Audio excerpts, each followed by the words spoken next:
Martin Shkreli, it's nice to have you here, man. How are you? What's good? Oh, not much. Thank you for having me. Martin Shkreli is an entrepreneur known for starting 2 pharmaceutical companies, drug pharmacy dude, Martin, what's his name? Martin Shkreli. Shkreli. and running a hedge fund, and was once known as the most hated man in America before being given a 7-year prison sentence for securities fraud. A lot of people think that you are evil. He was recently released from prison and immediately started making content for his community about finance, analyzing stocks, and he's dived headfirst into crypto. So I wanted to invite him on the Stacks podcast where we talk about the biggest trades, opportunities in crypto to get his take about NFTs, Bitcoin, Ethereum, markets, censorship, because although he's been controversial in the past, I feel like you want to be famous, which is crazy to me because you're worth $45 million. He's incredibly intelligent, insightful, and I had so much fun having Martin on the show to talk crypto and tell his story. So I hope you guys enjoy this one. Drop a like if you did, and remember to subscribe for more episodes like this.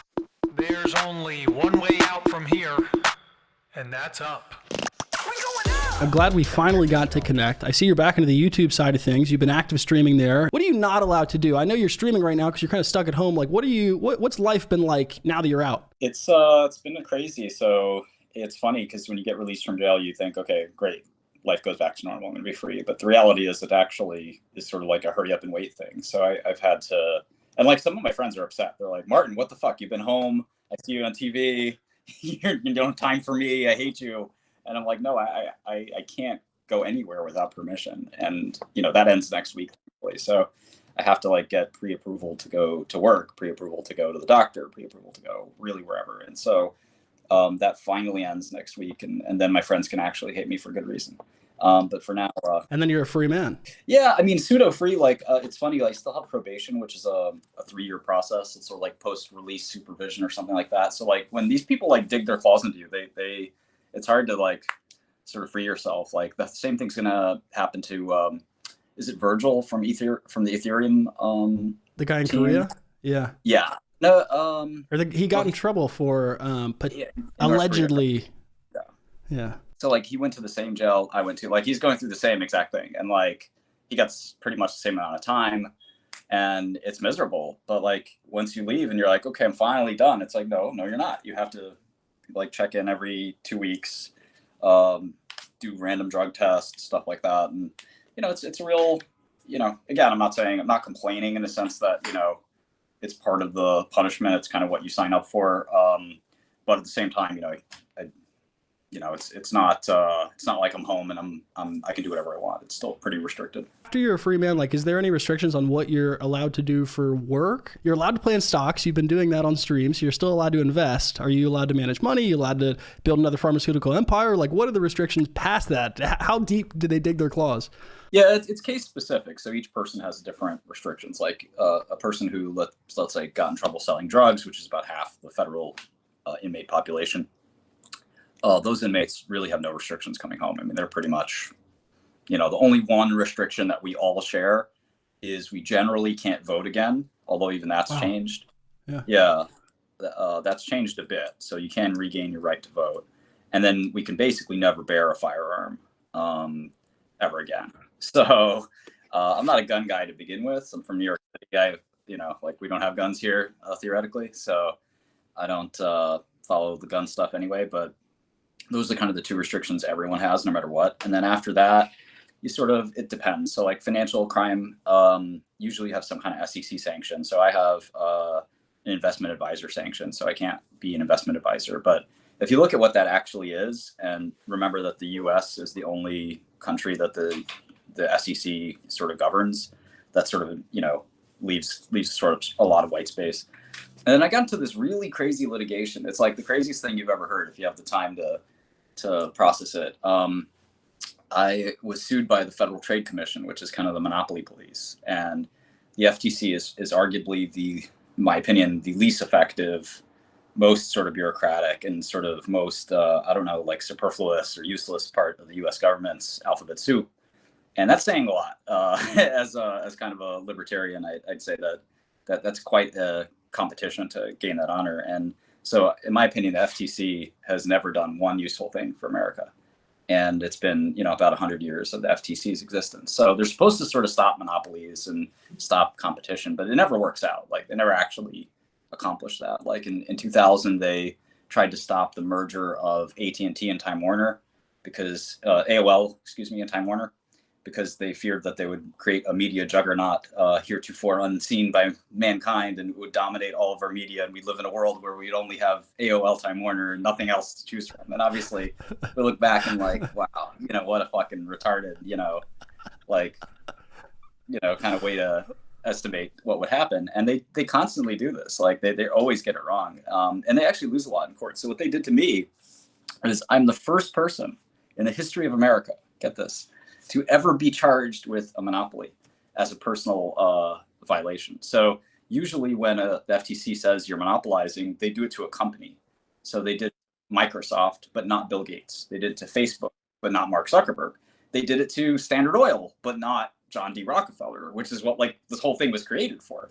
And I'm actually the first human being to ever be brought under the Sherman Act in a Section 2 violation, which is a monopoly violation. So in 150 or 120 years of this law in America, I'm the one person to get sued under it, which is really kind of telling as to how we'll talk about censorship and the whole crypto ethos, but when the state can pick on one person and try to cancel them effectively, or try to apply every law in the book at that one person, and all that one person has is the courts to be okay, protect me from this, craziness. But if the courts sort of compliant with that or in on it, it can be very devastating. And you can see sort of I don't know if Ross Ulbricht's a good example, but or even I really think the situation with Virgil is really crazy, because at the end of the day, the guy gave a speech. That's a really, really wild thing to go to prison for.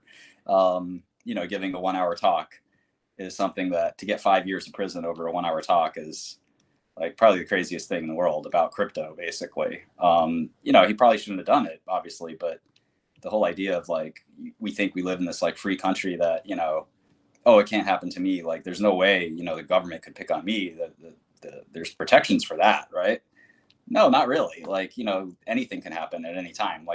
We tend to think that we're this very different country from Russia or from China, and that you can't just get thrown in the, in a hole somewhere and disappeared, but you can. And again, I'm not saying it happens frequently or that, it doesn't happen without a challenge, but I think we're a lot less free as a country than we tend to think. And I think crypto kind of pushes that to a breaking point to some extent. I hope it's a great breaking point in a good way, but that's sort of one of the things that attracts me to the space is that, if you look at the SEC, where, I've had a lot of issues with the SEC in general over the years, but I've also, as a publicly traded company CEO, I've had to work with the SEC extensively, filing 10Qs, filing 10Ks, stuff like that. That sort of, the SEC is important. But when you meet people in government and you see that, especially towards the upper end of the sort of unelected officials, which some people call deep state, take that for what it's worth. But people at the SEC or the DOJ or the FTC or whatever, these people are very strange. On one hand, they shouldn't have an axe to grind, but at the same token, they really do cling to their power it's the only thing that matters. And people at the SEC who want to regulate crypto, who want to make it so that you can't trade a derivative, right? A derivative is something that they are supposed to regulate, not you. You shouldn't have that freedom to make a contract that you trade because you're not smart enough to do it without their warnings and their help. And it's well, where were you guys in 2008? Where were you guys in 2000? Where are you why are you so, credible and capable of stopping us from losing money? It's really a terrible impingement on our freedom, I think. Well, if that was their goal, if it truly was to protect, which is the reasoning that they use in their regulation of crypto, Gary Gensler has been one of the hardest to understand, and he's a great example of someone there where it seems like it's a personal vendetta. And I checked with other sources to make sure this wasn't just me being a crypto person having this bias. I talked to two analysts who work at Bloomberg, a senior analyst who runs the entire ETF division, and I've asked him. I said, why are they so slow on passing this Bitcoin ETF? Is there something else? Is it my bias saying that we should have it even though we shouldn't? What's the deal? And he said, no, it makes no sense at all. He said, it is a personal vendetta. He's not protecting because they've already allowed a futures Bitcoin ETF. They haven't allowed the spot one yet. he doesn't have that. He can't use that rationale anymore and say, we're protecting investors from getting screwed here, because you can still trade the futures ETF. You pay higher fees. There's all sorts of more risks associated with that than just buying the spot. It's absolutely insane. Fast in the future. Yeah, it's just insane, man. Yeah, I don't know. I think that just meeting some of the creatures of unelected government, where, you know, most of the government has to be unelected, obviously.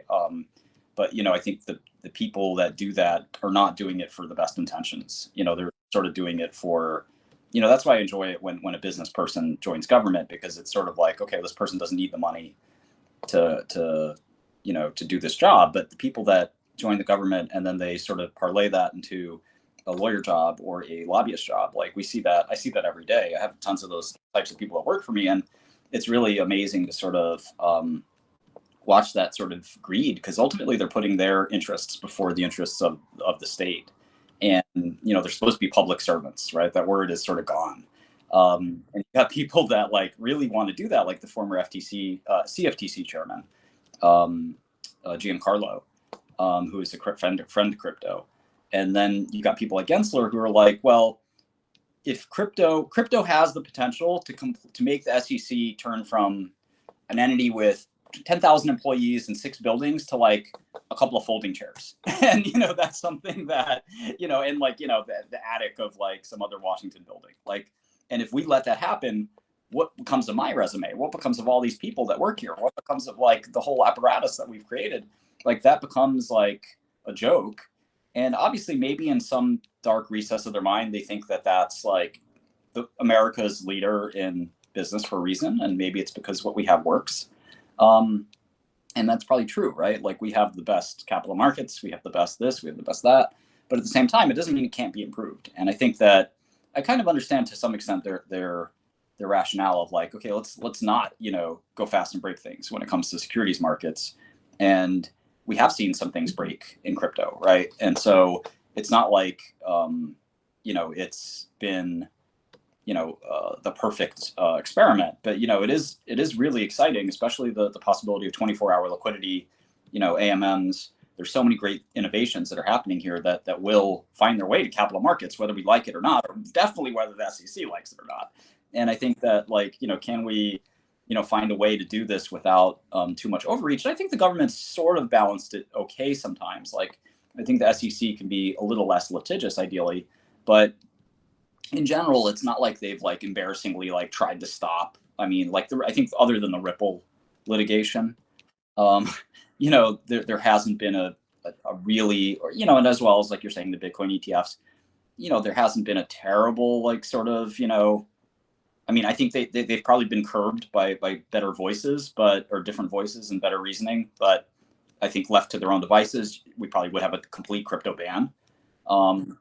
And I'm glad that, you know, the powers that be, whether that's the Winklevoss twins or FTX or whoever it is, maybe just millions of people, quite frankly, are pushing back and getting a little bit of results, because ultimately government is here to serve the people, not the other way around. And, you know, I think the millions of people that, you know, depend on crypto and care about crypto and have their assets in crypto, like they just can't, you know, sort of delete that by overnight. And I think that if there's one thing this movement has done, it's shown that, like, you know, people can control the law more than the law can control the people. And I think that's a really, really nice thing to see, especially as a criminal. Yeah. Let's talk about that censorship then before we get into the crypto topics. The censorship has just been insane, especially in recent weeks, but also to you. We were DMing on Twitter a couple weeks ago. I invited you on the show. Plus, I was interested in learning about your company, and you hosted some Twitter spaces. I was like, I got to have him on. I just want to walk through what your mind's been thinking about, how you were able to keep up with crypto while in prison. And we're DMing. You agreed to come on the show. We were going to talk about your company. And I scroll through my DMs. I'm like, all right, he agreed. This is perfect. You know, I'm going to set this up. I'm scrolling down. I don't see it. Then I search your name. I don't see it. This had never happened. I was like, oh, you know, is it going to show up on my phone? I scroll. I don't see it. I go to your profile. It says caution. All your tweets are wiped. You're not following anyone. I can't contact you. You're off Twitter. Why did Twitter ban you? You're joining now the censor list. Yeah, I joined this list 7 years ago, and I joke that, like, it's easier to get yourself out of prison than it is to get unbanned on Twitter. And I think it's like the same conversation we just had 5 minutes ago. Like, ultimately, you have some people that have this small amount of power, right? Imagine being some guy at the SEC you have this tiny amount of power. You can sort of say yes or no to something. And like you take it so seriously because like that's all you have really. It's like your little government job, and you want to be able to say yes or no to something. And if somebody threatens to take that away, you're like, oh, you're taking away like everything. Because I don't make any money as a government employee. I just have this little power. So how dare you take that away? And I think on Twitter, it's the same exact thing. Like if you're the head of safety and trust or whatever the fuck it is at Twitter, like you get to, press yes or no on whether or not somebody functionally exists on the internet. And my guess is just like a despot or an autocrat, like that's an enjoyable button to be able to press that like the king can say off with their head. And like being that king or that queen, in this case, it's a queen, is something that becomes addicting. And like, instead of with great responsibility or great power comes great responsibility, it's with great power comes great abuse. And you can see what's happened on Twitter, where basically you have, just like the parallel in the DOJ, you have the selective enforcement of the rules. It's like you can look at anybody's Twitter feed. I don't care who they are. And you can scroll. I mean, unless it's all puppies and kittens, anybody that says anything of remote intellect, like you could look at that, look at the 50-page, like, terms of service and be like, well, I think on paragraph 13, this tweet violates technically, and like you can ban them. And that's not what the internet in general is supposed to be about. It's not what an open forum is supposed to be about. Obviously, if somebody's spamming the N-word or saying, I'm going to kill everybody or whatever, like those people should be banned, fine. But like, subtle, like, things that, annoy people. Like I did this thing where it was, depending on how you look at it, it was either funny or out of line, where I was in this like war, like a flame war with this journalist who was sort of super left wing, and I'm sort of right wing. I'm not even sure that's the right term for me, but basically this person decided that she wanted to be my enemy. And I took a photo of her and her husband, and I put my face on her husband's face. And it was sort of like a stupid joke. Like anybody could think of that as like juvenile or sophomoric, but like I knew it would sort of tick her off, so I did it.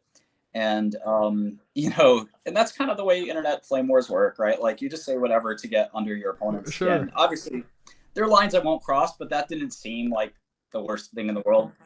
One of my girlfriends made it actually, and she was like, this would be really funny to post on your Twitter. And I was like, okay. And I posted it, and this chick Sarah, she basically got my Twitter banned because I made the decision, obviously, but she made the photo. She's like a Photoshop expert, and she's like, this would be really funny if you put on your Twitter. And for 7 years, that's been why I can't be on Twitter. Like I had my whole like livelihood on there. Like how many business people did I meet on there? How many like celebrities, all that stuff there. It's basically like, no, you can't party on Twitter. You can't chat with, I used to have rock stars, rappers, all types of people reach out to me on DMs and be like, hey man, I support you. I'm really like upset that everybody, in the media hates you, but like we support you over here at XYZ.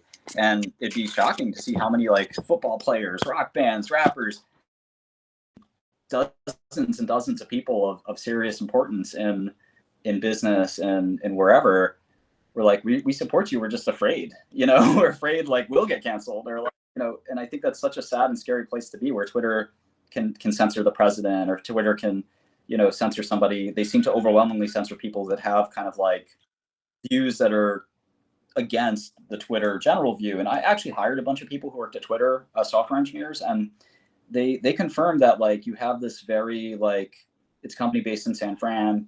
You have this ultra sort of liberal perspective, which again, there's nothing wrong with. I even agree with some of those viewpoints.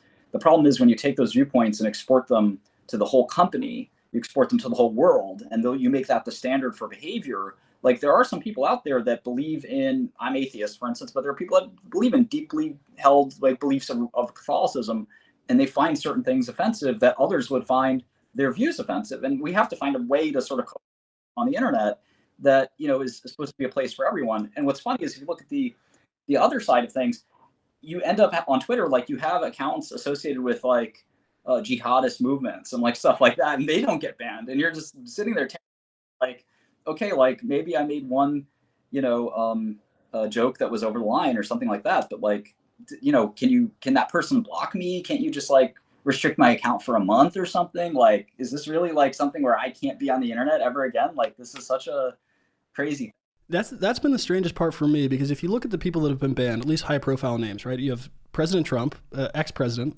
You have a very recent one, Andrew Tate, this right-wing guy comes out, some say a misogynist, whatever.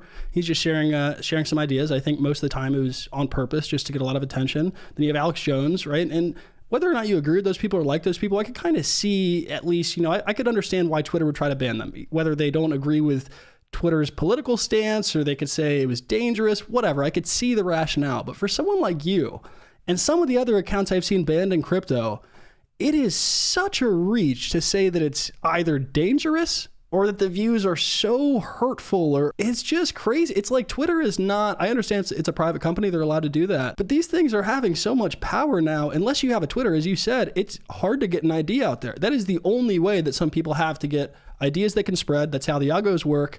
Like, that is almost a public utility at this point. It seems like if prison has a term sentence, a Twitter ban should have a term sentence. Like, are you ever going to be out of Twitter jail? There's this woman who I sort of had a sort of relationship with her in prison. She I don't know, she was the reporter that covered my story at Bloomberg, and we kind of fell in love, and she is writing a book about my life. And the book publishing industry is also very similar. So again, we have sort of this theme over and over again, whether it's the DOJ and the SEC, whether it's the people at the Twitter police, whether it's the book publishing industry. So the book publishing industry told her quite simply that we'll absolutely publish this book, but you have to change the central premise. And she's like, the central premise is that they're like, it has to be that Martin's a bad person. Like, unless that's your central premise, we're not publishing this book. They're like, we can't support that. Voices like yours is the phrase that was used. And again, there's only like 3 big book publishers. They've all merged into like this oligopoly that decides what gets published. And again, I support some of what they're saying. They're like, we want to amplify, that's their term, amplify voices that need amplifying, people of color, LGBT voices, things like that. And that's like, yeah, I agree, they should be amplified. But if you're going to amplify by silencing, I think that's kind of, I mean, maybe you should have a more diverse sort of set of authors, but that doesn't mean you shouldn't have diverse opinions. There's a difference. And I think that they've sort of taken it so far that it's like the New York Times won't write an article unless it has a social justice sort of bent where they feel like they're amplifying and giving a megaphone to a disadvantaged group. And not only that, but they're now sort of also refusing to sort of amplify a more, I guess, majority group, which again, some people are sort of dissecting and turning into some weird race war thing. And that's where you get like the Alex Joneses and Andrew Tates of the world sort of saying like, the white male is kind of like the the enemy to a lot of media and a lot of these groups. And I don't think hopefully it's quite frankly not that far. Hopefully we haven't gone that far, but if you look at the list of like prominent people who have been from Twitter, it's universally men. It's universally kind of like men of a certain like political or even person type, which is like, just kind of like a bombastic, arrogant person. Like if you look at Andrew Tate, if you look at Alex Jones, if you look at Donald Trump and maybe myself and some other people like my friend Milo Yiannopoulos, who's pretty crazy. Milo is like maybe the archetype of the person that was hated on Twitter, but a funny guy, very objectionable, very like, says a lot of dumb stuff and like, does a lot of dumb stuff. But like, when did words become so dangerous that are like more dangerous than bombs? Like it's really like, gotten to a point where like, we're getting to a point where it's like thought police are the next step here. Like, it's, and then, code is even funnier that you can write dangerous code now is, really kind of like wild, whether it's AI or Tornado or stuff like that, where, we're going to have code police soon too, where like people like Elizabeth Warren want you to deposit code. If it's AI related code, they need you to deposit it in government code base before like you can unleash it. It's like really like thought police all over again. And it's scary. One organization that could fix this, the most efficient, helpful, beneficial organization in the world is the FTC. They could go after these people for the monopoly they have. It's really funny, it's, they said that antitrust should be anti-racist. And I'm all for being anti-racist. I grew up in Brooklyn, really diverse community. I went to prison, opened my eyes up to a lot of racial injustice. But like antitrust is about competition and economics. It has nothing to do with racism. But like the FTC's like has a political agenda too. And again, pharmaceutical companies do what I was alleged to do every day, which is try to stop their competition, which some people would argue, people in their right mind would argue that's not like something that, you know, is should necessarily be that frowned upon. We do have monopoly laws, but like they're very much open to interpretation. And, you know, the companies do that every day. The companies, let alone the people behind those companies, don't get sued. Like there's a big company that I respect a lot called AbbVie. It's one of the biggest drug companies in the world. They have like 10 different monopoly suits ongoing right now with the government, and they're very vigorous about their pharmaceuticals. But not one of their people has ever been sued by the FTC. So it's like a funny, like, you know, double standard. Like, oh, let's apply this law to you. You know, nobody else, but just you. And like, it just feels like, you know, if you did something wild in crypto, like you were like, you know what, let me do something like Tornado tomorrow, right? You would get thrown in jail right away. Like they wouldn't even fucking think about it, right? And the only reason they haven't nabbed every one of the Tornado guys is because a lot of them, I think, are undoxed. A lot of them are in other countries, but I think they're sort of closing in on them. And you know, it just is a very scary sort of, you know, thing. As you may know, like at one point, encryption was thought to be a military device, and they used the military laws to stop encryption tools from being, you know, I mean, that was one of the most absurd kind of jumping the shark moments in government history, where they said that certain encryption, like I think it was PGP, but it might have been SHA, qualified as an armament, and that you were exporting an armament, and they could get you under like arms laws, you know, for doing encryption, which now, of course, every piece of crypto is based on encryption and cryptography. So, you know, how could it be, you know, obviously that sort of application law is no longer there, but, you know, the government will stop at nothing to sort of censor and stop things that, you know, are in this sort of like danger zone. And what's funny that it was, I give myself pause when I say the government, because, you know, I remember my criminal case where my lawyer stood up and said, you're going to hear a lot of talk about the government in this trial.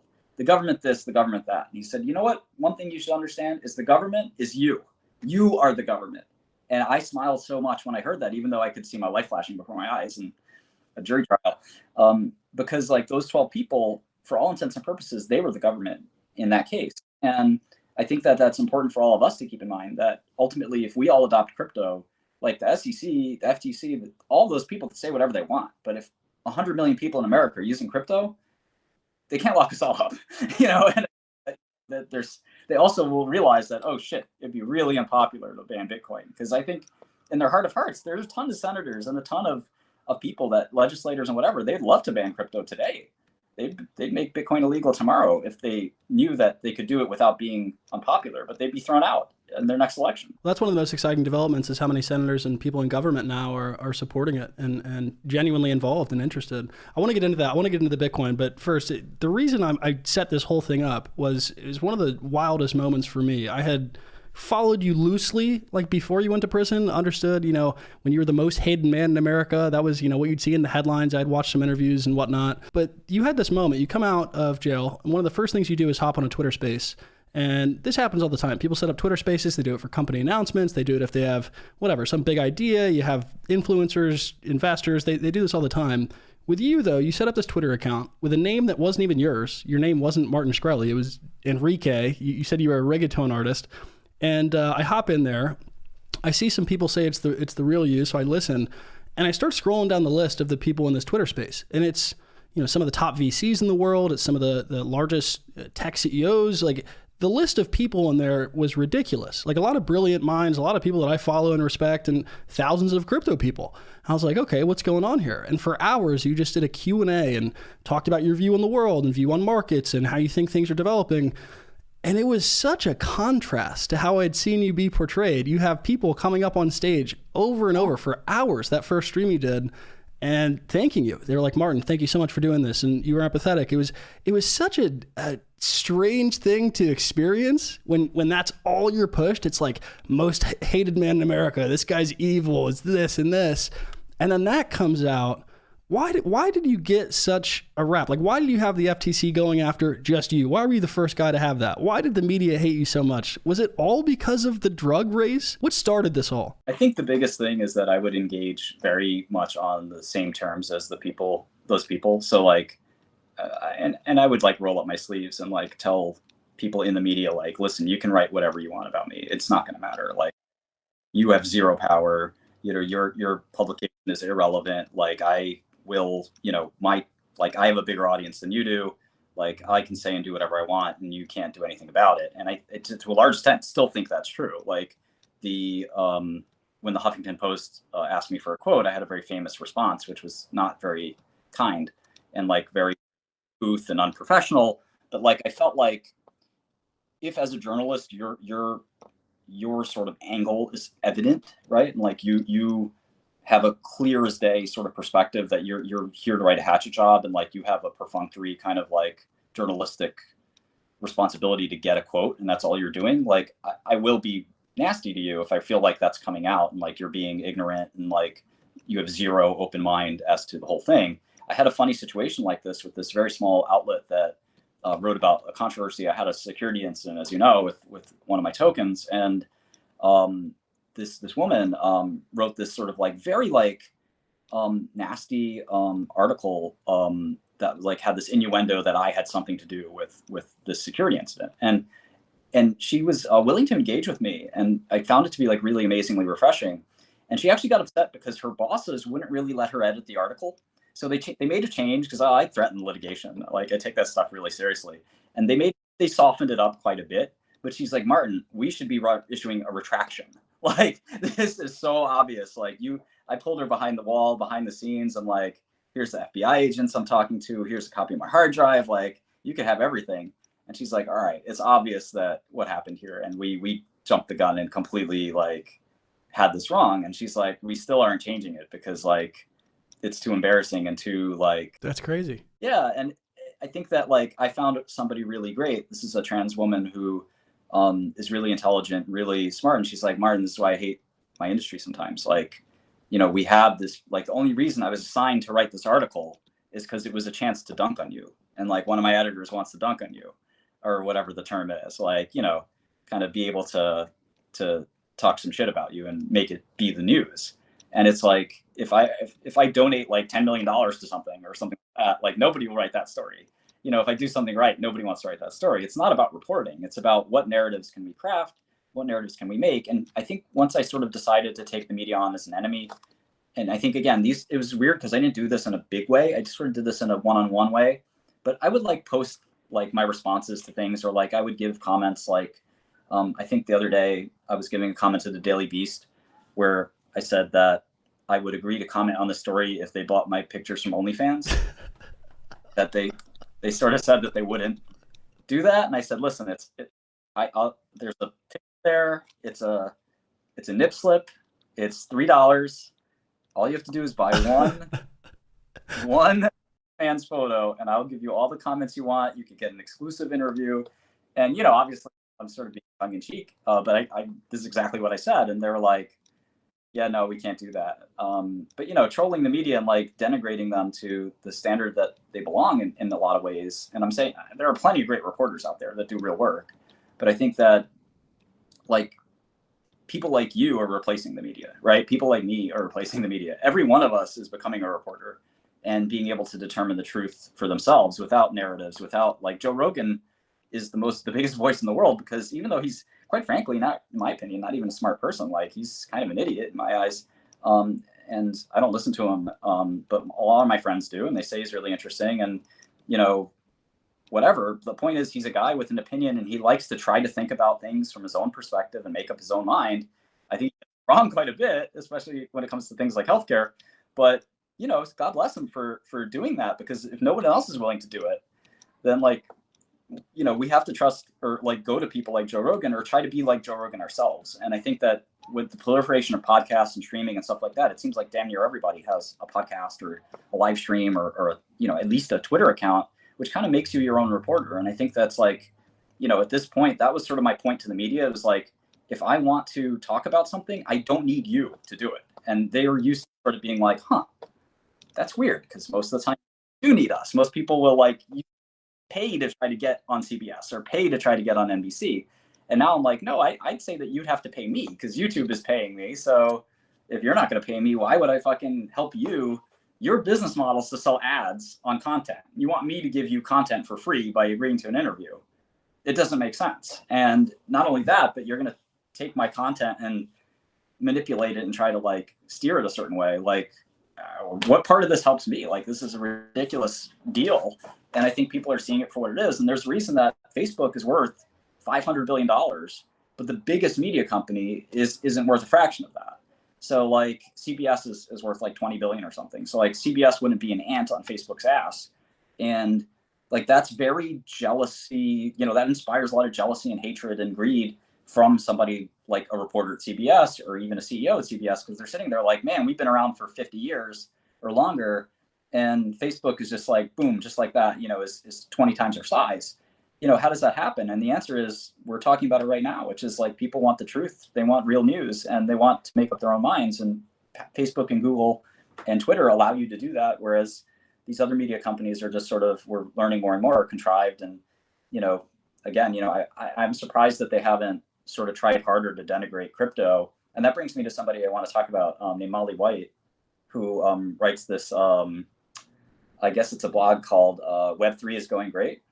And it really bothers me because she also sort of said that my security incident, which was sort of a hack, if you will, I clicked a piece of malware. It was very stupid on my part, but I really won't tolerate anybody saying that I like did that intentionally, you know, to sort of somehow gain something out of it. It was really a big loss and very, very bad timing for me because I'm doing a venture capital round, which thankfully now is oversubscribed, but it was like very much like chaos because like in the middle of my fundraising, I'm talking to all these VCs and they're like, oh yeah, we're going to give you a term sheet. And then our token goes down 80% and I'm hacked. And like, it was just such a big gaffe and terrible. And, you know, to be told that like I did this to somehow benefit myself, it was such a reckless and crazy thing to do because I know what happened. Right. And, you know, it's just such a, you know, just, it's so offensive. What did Molly say? What'd she have to say? Well, she basically said that, you know, that I must have done it myself. And she actually, like, her basis for that was this tweet that was made completely in error, that one of the wallets from the attacker was funded by me. But the problem is that that's true because it's my wallet as well. So a number of my wallets were compromised. All of the wallets in that MetaMask were compromised. But again, Miley doesn't even know how MetaMask works. So like for her, she was just like, oh, that looks like you know, something that's negative. Let me just, you know, retweet that. And it's really annoying because like this person's like 26 or something. She's been in software for like 3 years. Like I've been in software for my whole life, and which a lot of people don't know. But I was a software analyst coming up in hedge funds. I wrote software as a kid. I wrote software as an adult. I write software today. You know, I have a software company. This isn't my first software company. You know, so I get really stunned by people like Molly who are technologists on one hand, theoretically, but like Molly isn't one person. Molly is like a million people from, we would call it Web 2. But the reality is, I would just call it like people from sort of like technology, like software engineering Luddites, which is such a weird, like, like you almost like can't imagine these people exist. But we're at the point now where we have Luddites in software, because we have software is old enough at this point that there are people that conform to a certain monolithic structure of software as kind of the right way to do things. And I've met people like this, and some of them are friends of mine that are really, really smart. And they sort of say, well, what's Web3? This is silly. And when I explain to them, like, listen, this is just a new API. That's it.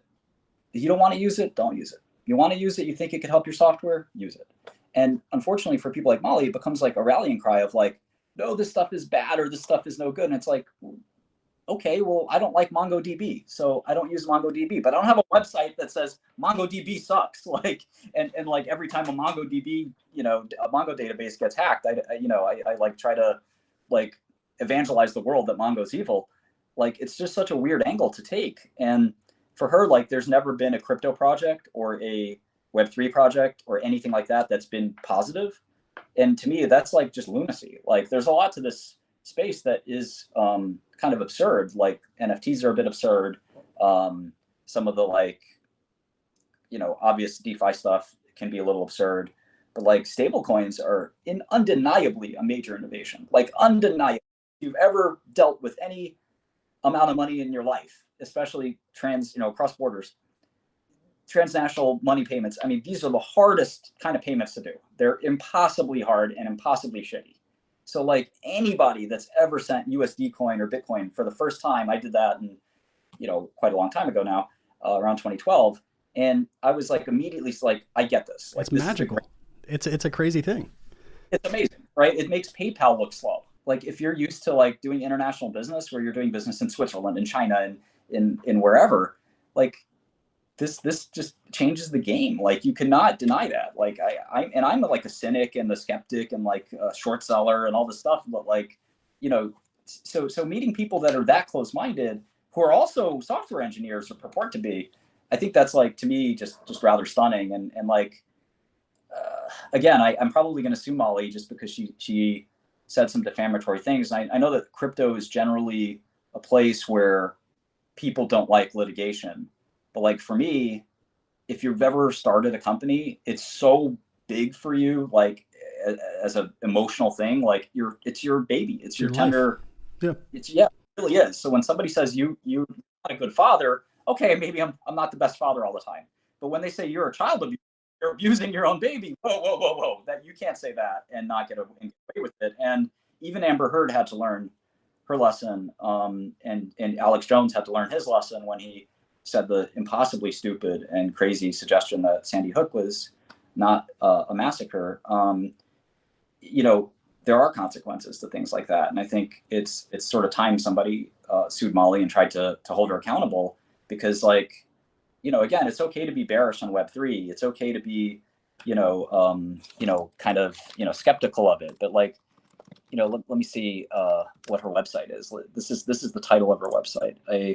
Web3 is going just great and is definitely not an enormous grift that's pouring lighter fluid on our already smoldering planet. You know what it is? We have an already smoldering planet. I didn't know that, but...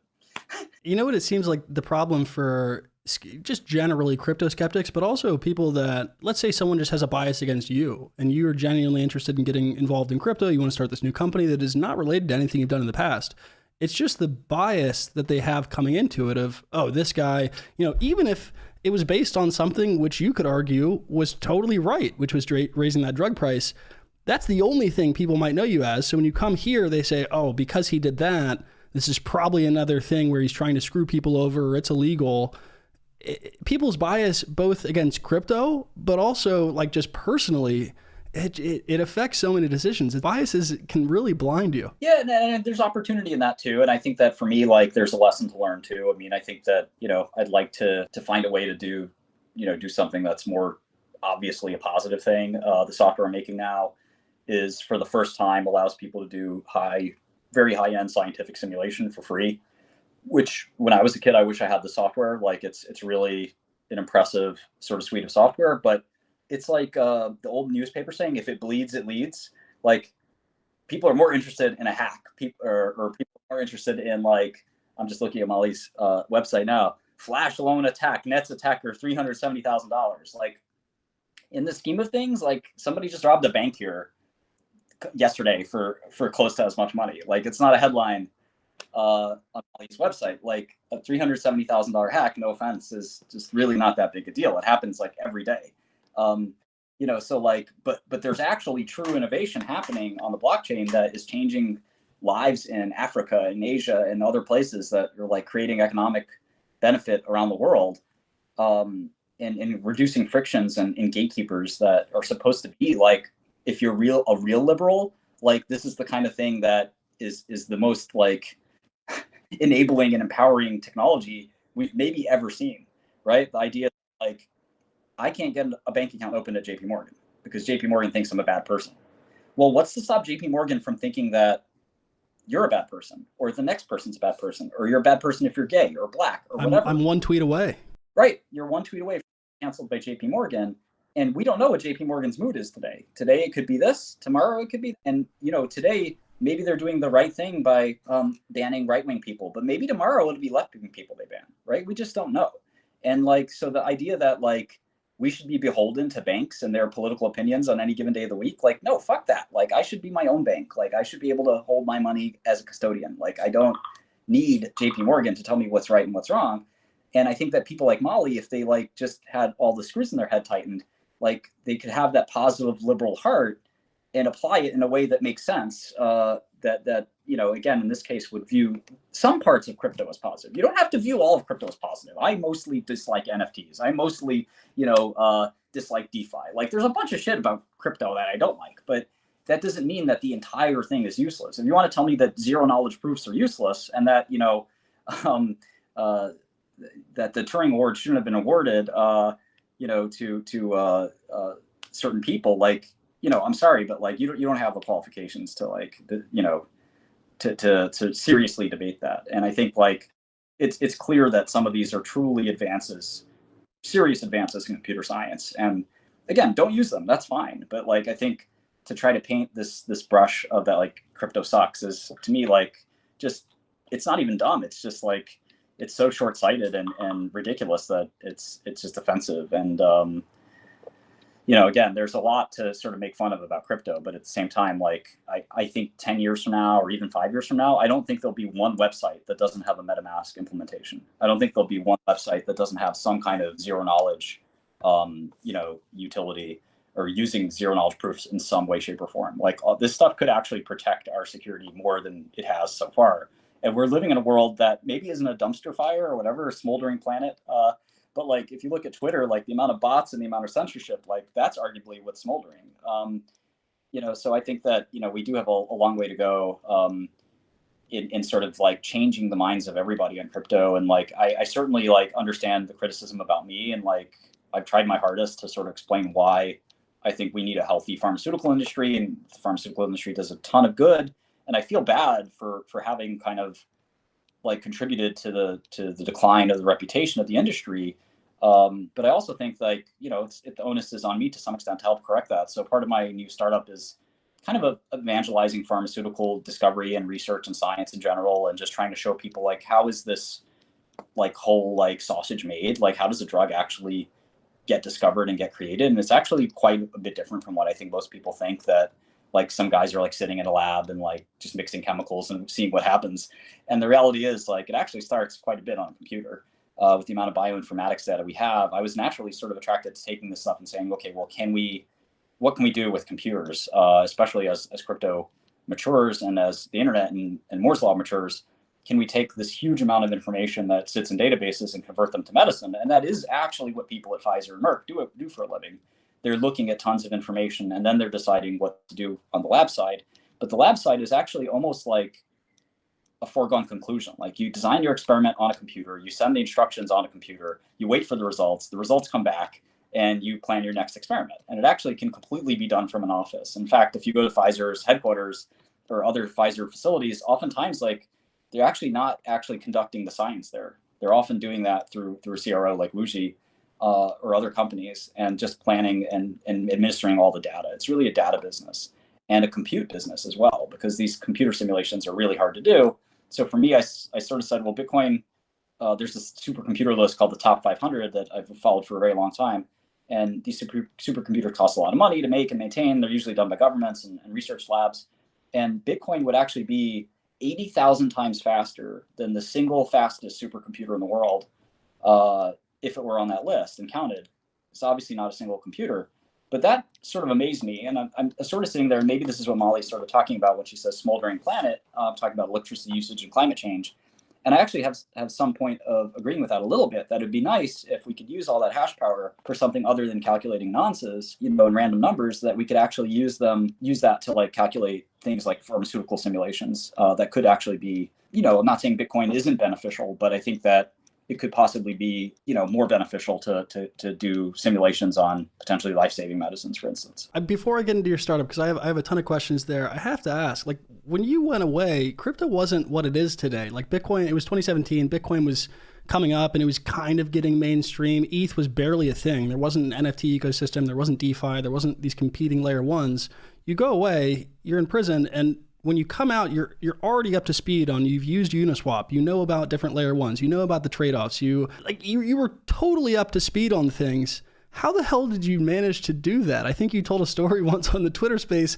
You were using a phone on the toilet and someone would look out for you. Like, how the hell were you doing this in prison? How'd you keep up with crypto? Yeah, I had a lot of help. So, my dad was actually one of the first people that I just point to and thank, because he sat there, and my dad is 70 years old and he's not a technology guy by any means, but he would keep an eye out and just copy and paste articles. And even though I had a staff that I paid to do this as well, my dad, it's kind of like the love and care that comes from a parent. Like, my dad was able to actually send me some of the more interesting articles.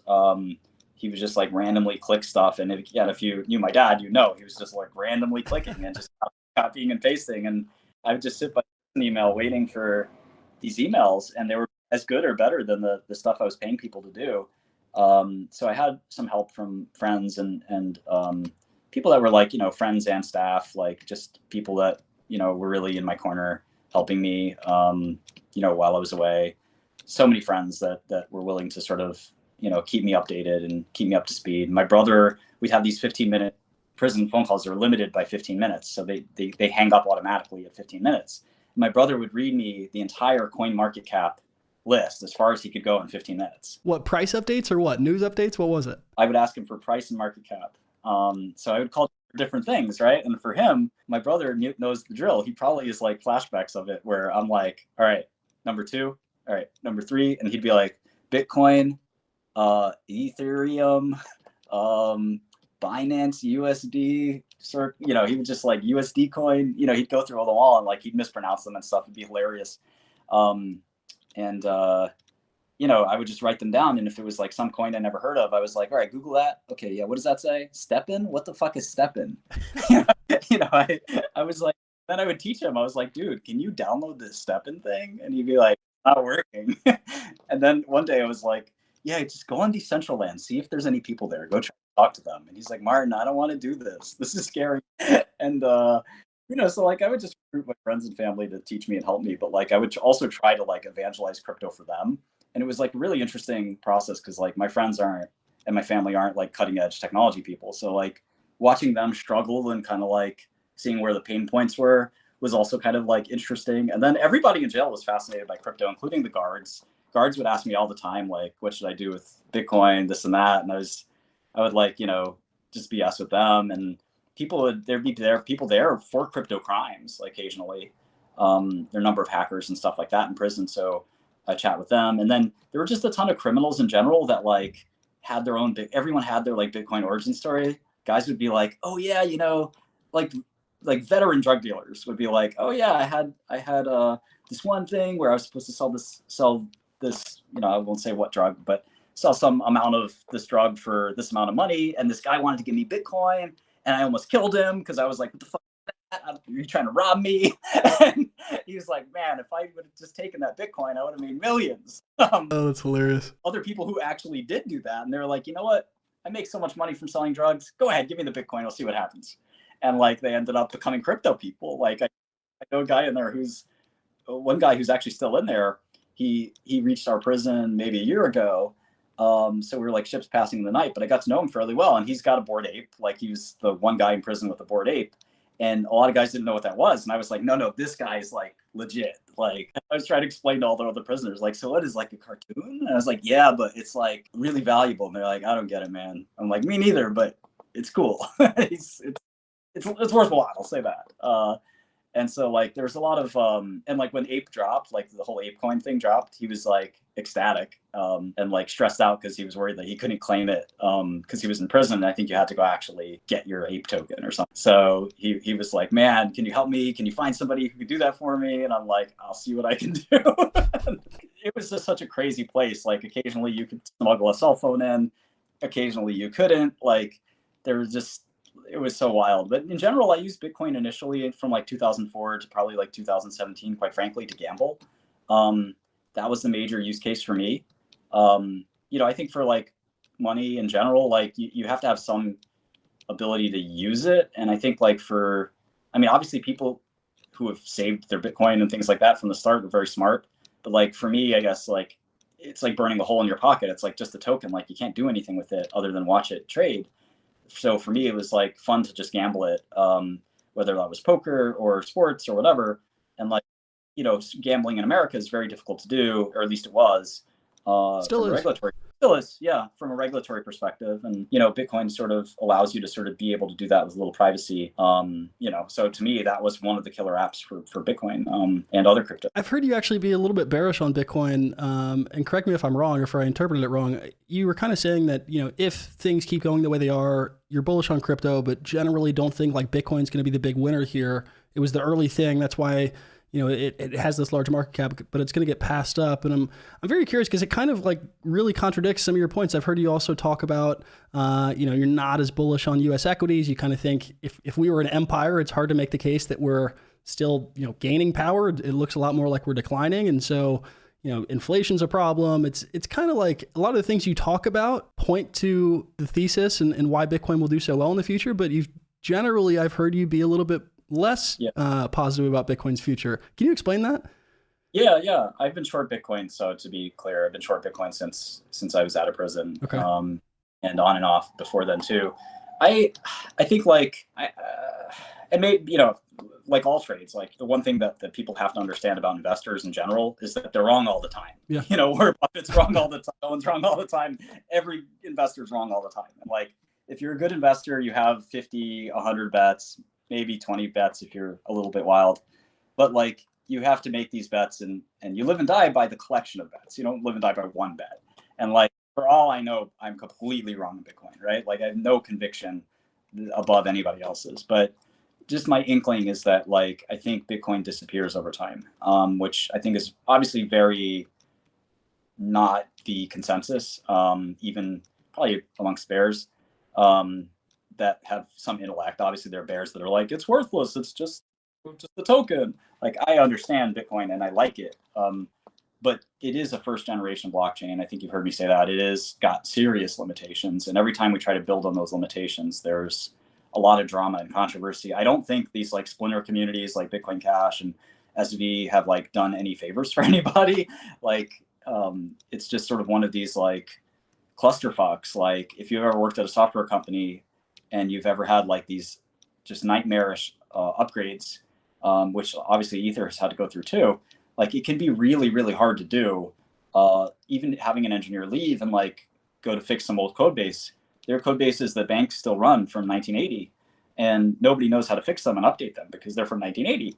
And like Bitcoin kind of reminds me of that, where it's like there's actually not many people that know the client side code, or the actual sort of Bitcoin software itself has gotten so complex. People feel that it's very hard to understand. I've read that some people feel like it's basically only could be updated by a handful of people. So that's sort of like a worry. And obviously I think you just have this sort of like disparate community that can't agree on anything. So it's a bit of a conundrum in the sense that it's this first generation blockchain with low throughput. It obviously has to get upgraded at some point for a number of reasons, whether it's quantum security and things like that. I think there's just too much friction, and technology moves so quick that I think we could see something like an Aptos or an Ether or whatever kind of just, take it by, and people look at it as a legacy blockchain that was a progenitor and the first, but not the last. And obviously people have a different opinion, and I respect those. I have a lot of great friends that think I'm dead wrong, and, they generally point to the Lindy effect, but I don't think Bitcoin is governed by Lindy effects. I think that only certain technologies are governed by Lindy effects, and that this isn't one of them. And you can look at it, a large number of technologies that are Lindy-like TCP, I would say, or other things like that. But then there's things that constantly move and change. I think Bitcoin, the best analogy is thinking of it like a computer programming language. So computer programming languages come and go, as you know. There are people today that are senior software engineers at FANG companies that have never ever seen a line of COBOL or Fortran or stuff like that, or even old C, not C# or C++, but old C. And so even Java seems to be dying, right? So every computer programming language, Pascal, others, they all will die at some point. People will not use JavaScript 40 years from now. People will not use Python 40 years from now. maybe people won't use Python 14 years from now. We just don't know. And I think like Bitcoin is sort of like because it's programmable money. People have said that. Nobody would disagree with that. It's in essence a programming language. It's sort of a meta programming language. And ultimately, like there's no reason that it can't get upgraded or used in a different way or completely supplanted by something that's got better features. And I think that's probably the best way to look at it. Now, obviously, what does that mean for people that have $1 trillion or $500 billion of Bitcoin? I don't know, right? Like, but ultimately, people will use the money that's the most useful, the most sort of exciting, the most valuable. There is a network effect there that's important, and a Lindy effect that's important. But I don't think Bitcoin will ever be totally worthless. But I do think it's going to sort of decline into irrelevance as like just smart contracts and other like more useful tools with more useful features sort of supplanted. It's technology at the end of the day. Like it can't stay forever. I think if you wanted to design a system that would last forever and you want to use software to do it, that'd be really tricky. I don't think there's one piece of software like that other than maybe TCP, IP. Maybe, I don't know, like a handful of things, right? Like even HTML had to be updated a million times. So I don't idea that you could set install in one thing and have it stay there forever. And obviously Bitcoin's upgradable, but I think again, the inability for people to sort of reach consensus on what should be done or shouldn't be done is sort of evident. Yeah, the one area I want to push back on, and obviously we're never going to come to an agreement on this, and that's what makes investing in this stuff so fun, is that there really isn't a right answer. But the one way that I think is at least valuable for people to think about it is maybe not viewing it as just a technology and viewing it as a money. Like from a technological perspective, I completely agree. Like if there was something that could be upgradable, Ethereum, for example, it adds features much faster, they experiment much better, it can already do many more things, right? It's already kind of surpassed it in a lot of those regards. But for something like Bitcoin, if it's just looked at as a store of value, like not looking at it on a throughput basis, not looking at it on how fast upgrades are happening, but if you were to say, like, I have $10 million, or I have $100 million, I want to make sure that my sons, my grandsons, their grandsons have that money. I think something like Bitcoin, which is incredibly hard to change, which I actually think is a feature, not a bug. It's never going to change. It's probably a good thing. Plus, in the world that we live in, where central banks, it is in their policy to target 2% inflation. Usually we're much higher than that. When there's something where we have agreed, and it's slow, and it doesn't move fast, it doesn't upgrade, but it's very good at doing nothing, that's something you can have confidence in. I heard you talking about this in a space and no one pushed back on it. I was like, I think part of that about Bitcoin, that aspect is why investors like Michael Saylor find it so valuable. He knows if he puts, 10 billion, he's going to keep somehow sourcing money and putting billions into this thing. He doesn't want anything to change. That is literally why he's investing. He doesn't want it to be changed, upgraded, new features, have it break. He wants it to have 21 million coin cap. That's the supply cap, and that's your Bitcoin. And I think that there is some value in that. Now, who's to say that Ethereum won't surpass it in flipping? I think we could see that as well. But I think that's kind of the beauty of Bitcoin. I think you're right. I don't think you're wrong at all. I think the only problem is now you're really talking about something quite abstract, and because for Ethereum, I can sort of and Filecoin and things like that. I've always said that I like utility tokens and coins because like you could at least sort of like rest your head on the fact that this is useful because there's a limited supply of oil and there's a limited supply of gold and there's limited supply of other stuff that we could arguably use as values. And here we're talking about a database entry, right? We're literally talking about a database entry, not too different from a SQL database or something like that. And like I have tons of databases on my computer. Like, are those entries worth anything? Like they're limited. I can limit them with a piece of code that says they can't change. Does that mean we want to start trading them? To me, I think that's a little bit surprising. And like, I still like I said, that's why I don't think Bitcoin is like a zero tomorrow or something like that. I think it's a relative. Yeah. And when I say relative, I mean relative. I mean relative to other cryptos, not like short Bitcoin today, it's going to zero. Like I think in a portfolio of assets, you think go up or double or triple, Bitcoin will lag that. That doesn't even mean Bitcoin itself may go down, right? It could just mean that it underperforms the stocks. As long as it underperforms the stocks and tokens I'm long, that's all I care about. And to me, it seemed like it's going to be a relative laggard. And again, I could be dead wrong. Like, in fact, my track record is I'm wrong 45% of the time. So, there's a significant probability I'm wrong. So I definitely, like you said, it's what makes a market. It would be very unhealthy if we all agreed on everything all the time. And, I like Bitcoin a lot. I think anybody who's used it fundamentally likes it. Like I don't think I've ever met somebody who's like, oh, I tried it and it sucked. Like almost all the people that talk bad about it or don't understand it are people who haven't used it. I just like some of the other cryptos so much more, like, especially as like a software guy that's like struggled with AWS his whole life. Not whole life, because it's only been out for 10 years, but like AWS is like got such a monopoly in what you can do with compute resources and storage resources that like the idea of like Filecoin and Golem to me is like so brilliant, that, you know, those are real assets. Like compute should be the currency of the world. Like the idea that compute and storage are really our currency at the end of the day. And like likes on social media are a currency to some people, right? Some people care more about the amount of likes on their photo than the amount of money in their bank account. And, you know, we understand why. Like that dopamine is really powerful. And so like compute, to me, like the amount of hashes or the amount of cycles or whatever you can do with your computer, that's probably how we're going to price things. Someone might say, how much is this apple? It's 7 gigabytes. You know, that could be the way we do use sort of money in the future. And I think that makes a little more sense because those are resources that are consumable. They're resources that require, you know, some kind of like provisioning of a scarcity, you know, whereas I think Bitcoin is a little bit more like, well, we're all going to agree on this. And that has a very fiat-like element to it where it's like, just trust, you know, it's, you know, don't look down, Roadrunner, you know, it's, you won't fall. But like for Golem or Ethereum or for Filecoin, it's like, no, I can get something out of this. I may be overpaying for my Filecoin. I may be underpaying, but I have the right to store this file. You know, that is, you can't take away from me. It's promised cryptographically.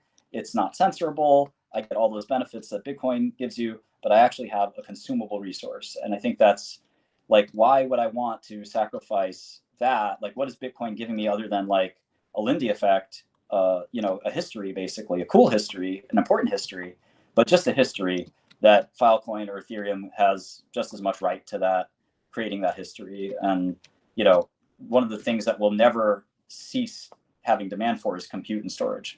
So as long as the world is computer based, and I think that if anything, you know, we'll be more computer based over time than we are today. So there's going to be some maximalists. I can already just see the mentions. The Bitcoiners are losing their minds right now. But anyways, it's a fun. I like that opinion because it's just something you don't hear every day, especially from someone with your skill set, with your knowledge base that, and you've actually given it a fair shake. Like you're not a Bitcoin hater. It's just less optimistic on it than some other coins. Let's talk about some other coins, or at least broadly crypto. One of the things I found really interesting in watching your streams, like you're super active on YouTube. You've done this for years, right? You break down, you analyze, you teach people how to analyze companies. You did it for Apple the other day. You looked at all their financial statements.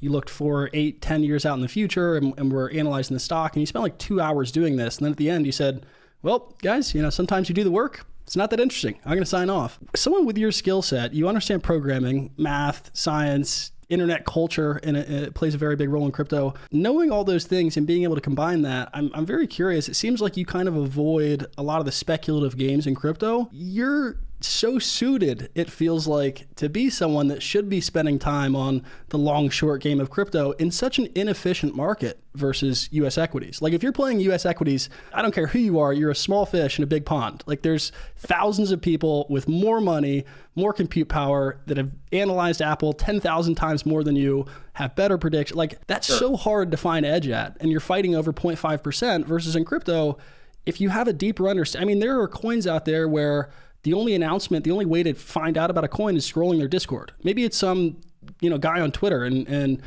he just shit posts. That's the way he gives his, you know, how the code works. It's like the amount of alpha that you can pick up there, especially if you have a skill set suited to it, is insane. Why is it that you kind of still want to spend more time, it seems like, on equities than playing the crypto game?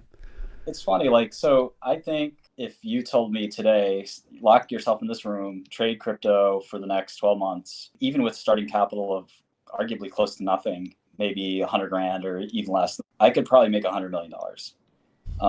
Like, I really believe it's that inefficient and that crazy. Like the MEV game, whether it's high frequency, MEV, whatever you want to call it, like, and we both know people that have done that, right?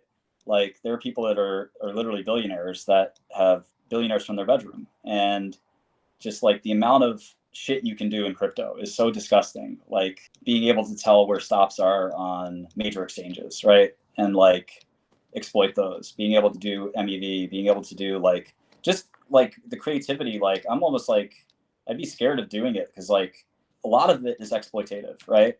if you look at my history, like I've been no stranger to saying, okay, well, the code is law, right? And so for me, pharmaceutical prices, the law is a price of any good is the price of the good. And it doesn't matter whether it's pharma, it doesn't matter if it's energy, it doesn't matter if it's anything, right? Right now in Europe, price of energy has gone up like 30x, right? Like oil is literally up 20x, 40x. You've seen the chart, I think it's maybe even up more than that. And like nobody's like saying like, oh, you can't do that. It's a free market. You know, energy companies won't provide you that energy. I won't provide you my pharmaceuticals without this price. Well, Bitcoin's even worse, or crypto's even worse than that, because you can sort of do some of the most exploitative things that you can imagine, where you literally know somebody has to blow out of, you know, 100, you know, let's say $10 million of this token at this price. And I can force the token basically to that price and use their exit to cover my entry. You know, there are things you can do like that that are so exploitative and like, you know, disgusting basically, but they're very profitable. And again, it's a market, so it's like a jungle, like it's kill or be killed. So there's no tears for the guy that loses, over leverages and loses.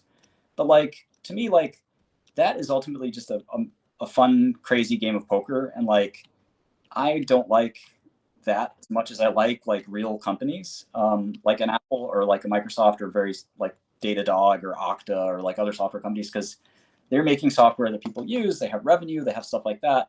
This is sort of like just a video game, basically. It's a video game with money, and you're just like throwing money at in different methods of the video game, trying to find new exploits to the video game, hack the video game until you have the most money. And for people that enjoy that, that's wonderful. Let them do that. For me, like that's one of the reasons I've never been huge into quantitative investing, even though I started quantitative investing 15 years ago. It's one of these things that's like, it takes the fun out of it. It's no longer like a hunt for like, you're looking at it's not satisfying in the sense that you're looking at the 300 security and that you found the one stock you really like and that there's people behind this company, they work there, you know, there's a story. In quantitative investing, it's like, yeah, this factor is undervalued by this much, and if I reweight it here, then I get this alpha, and it may or may not be temporary. And it's like such a dry, like, I think so many people in the quant industry, like they're brilliant, they solve interesting problems, but like talk about mundane, like this is like the most boring thing in the world. Like it really is like, you know, crazy. Like I don't know how some quant people don't like see career changes after a while, because like if you're making a money making machine, which is sounds really cool, but when you actually have to do it and sit there and like live and die by, you know, different ticks and things like that, and find different exploits, and in this case on different, you know, all kinds of different tricks of the trade, which I won't bother going through because people are inventing them and arguing them as we speak, and chasing that, you know, it's the right thing for somebody that really wants to make money by any means. But like for me, I have the luxury of saying, well, let me think about how I want to make money. And part of it is a little bit of like, I know how to look at a stock. I like to look at a stock. It's a hobby, but my real forte is being an entrepreneur and creating successful companies. Investing will always be there, but I think there's a big difference between like investing and then exploitative trading, which I never liked, like high frequency trading, even though people like would pitch me high frequency hedge funds and stuff like that. Some of them returned like 10x a year, you know, which was crazy. And they kicked all their investors out and stuff like that. Some of the famous firms in Chicago. Ultimately, like, I think that stuff is more like hacking than it is more than investing. And like, there's nothing wrong with it. I'm not passing judgment, like far be it for me to question it. It's just like, for me, it just doesn't ring my bell, I guess. Does that make sense? It's as you described it, it's just the wildest video game ever since I got here. And I think a lot of us, especially the guys that have been doing this full time now for 4 or 5 years, you look around sometimes and it's, there are definitely some dark aspects where you kind of wonder, it's how much time am I spending on literally just trying to make money? Like, could I be doing something productive for society? But at the same time, I think that, you know, investing in some of these things that will have positive externalities, I think that's one side effect that I guess I ration with. But at the same time, yeah, it's at its core, it is a video game where I think it's the greatest video game ever invented for people with financial minds and people that find those games fun. But yeah, what really bothered me is coming out of prison, one of the things I couldn't pay attention to was Twitter. So I came out and saw this stuff on Twitter, and I was like, and Telegram, by the way, and I was fascinated by it all. But then I saw people use this word Ponzi all the time, and they almost use it with reverence. And it's like, there's nothing positive about that word, right? And people were like, there's people on Twitter, like their profile is like Ponzi enjoyer, Ponzi-nomics, like stuff like that. And it's like, no, none of that is good. And in fact, that's how I to starting this, not starting it, but like adopting this Inu coin is basically, I didn't realize that people would make these Inu coins. Of course, I knew what Dogecoin was and Shiba, and I would talk about them in prison chats all the time, like indoctrinating these guys and like giving them a new sort of space to get into. They all wanted to get into crypto. And I would tell them about Shiba coin and Dogecoin. And we sometimes joke that we'd make like a gang coin or something. And like, so anyway, I go on Telegram and I see that people are doing the Martin Shkreli Inu coin. I'm like, you guys, what the fuck? You don't have my permission. This is ridiculous. And I basically looked at it and like, this is a Ponzi scheme and it's got my name on it, which I don't like. I didn't put it on there, but like, this is like, I got to stop this. And so basically I was so petrified from prison that like, I didn't want my name on what was basically a financial musical chair. It's like, I just went to prison for that. So like, I don't need this. And I got in touch with the guy that did it. And he was like, look, man, it's no offense to you. I'm not even like a big fan of yours. I just know you just got out of prison. People like you. I'm making this token and basically it's going to go up and then it's going to go down. And that's how these things work. And that's basically what I'm doing. And I'm like, listen, what if I actually made some working software for this? And he goes, you mean utility? And I said, yes, utility, of course. Like, why would you make software that doesn't do anything? It doesn't make any fucking sense. And he's like, yeah, but this is what we do. Like, I'm sure he's made like 10 of those before, and he's probably already made 10 more. I mean, that's like, it is a bit of a running joke in our industry of like good Ponzi's and bad Ponzi's. And people do use that word not to mean actual Ponzi's. Like, I think, jokingly, I've even said, Bitcoin's a good Ponzi, Ethereum as well. It's just Ponzi in crypto, it almost is synonymous with coin. A bad Ponzi is something that's clearly a scam. So like, you want to avoid the true Ponzi's, and you want to invest in, my money's with the good Ponzi's. Yeah, and that happens in financial markets too, right? Like, there are certain financial systems that only work if there's a greater fool, or a marginal buyer is maybe a nice way to say it. So, you're absolutely right. It's nice for the person that was able to print that or get that early stake or that free stake or whatever.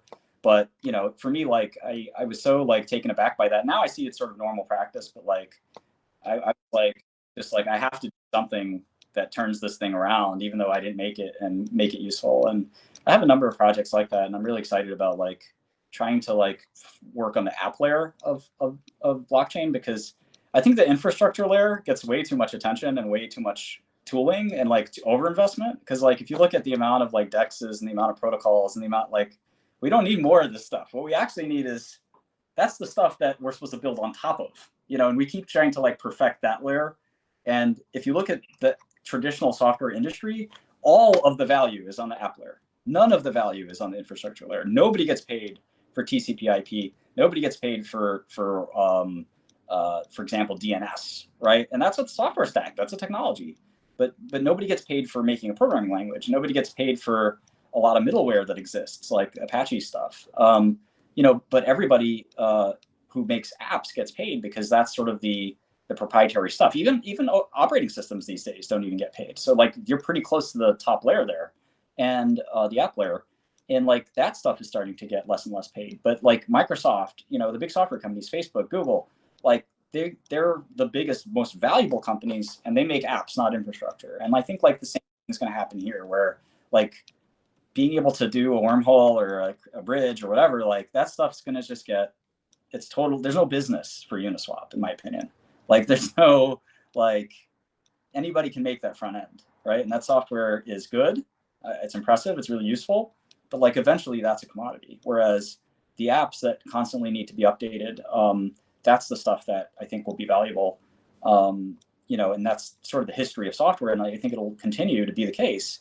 The infrastructure is really exciting, because this is really different infrastructure. It's new, it's exciting, it's really interesting. And of course there are apps in DeFi and things like that are going to be valuable, whether they're lending apps or whatever.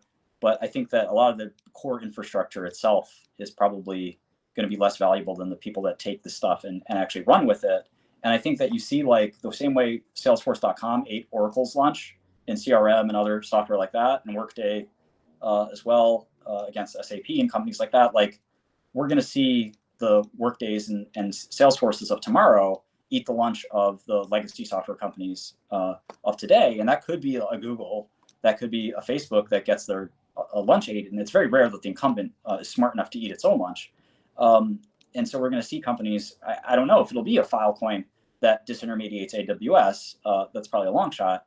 But could it be, some decentralized social network that eats Facebook's lunch? Could it be something that eats YouTube's lunch coming out of blockchain? And that's what's really exciting to me, because those are, hundreds of billions of dollars of market cap kind of up for grabs, because blockchain does solve some of those problems. Like we have huge problems with auth and proof of identity in bots and stuff like that on the internet. Everywhere you go, like you have to ask yourself, is this a human or not? And, like we have a way to prove that with some of these tools, which is really awesome. And I think that, that is a way to like create better software. And I'd rather use a Twitter where I know everybody's a human and that people will take their account seriously, because, they have repercussions or whatever. Like that's a really cool tool, and people are building stuff like that. And I think we're going to see those tools eat a lot of the tools that, exist today and are sort of substantiate multi-billion-dollar companies. So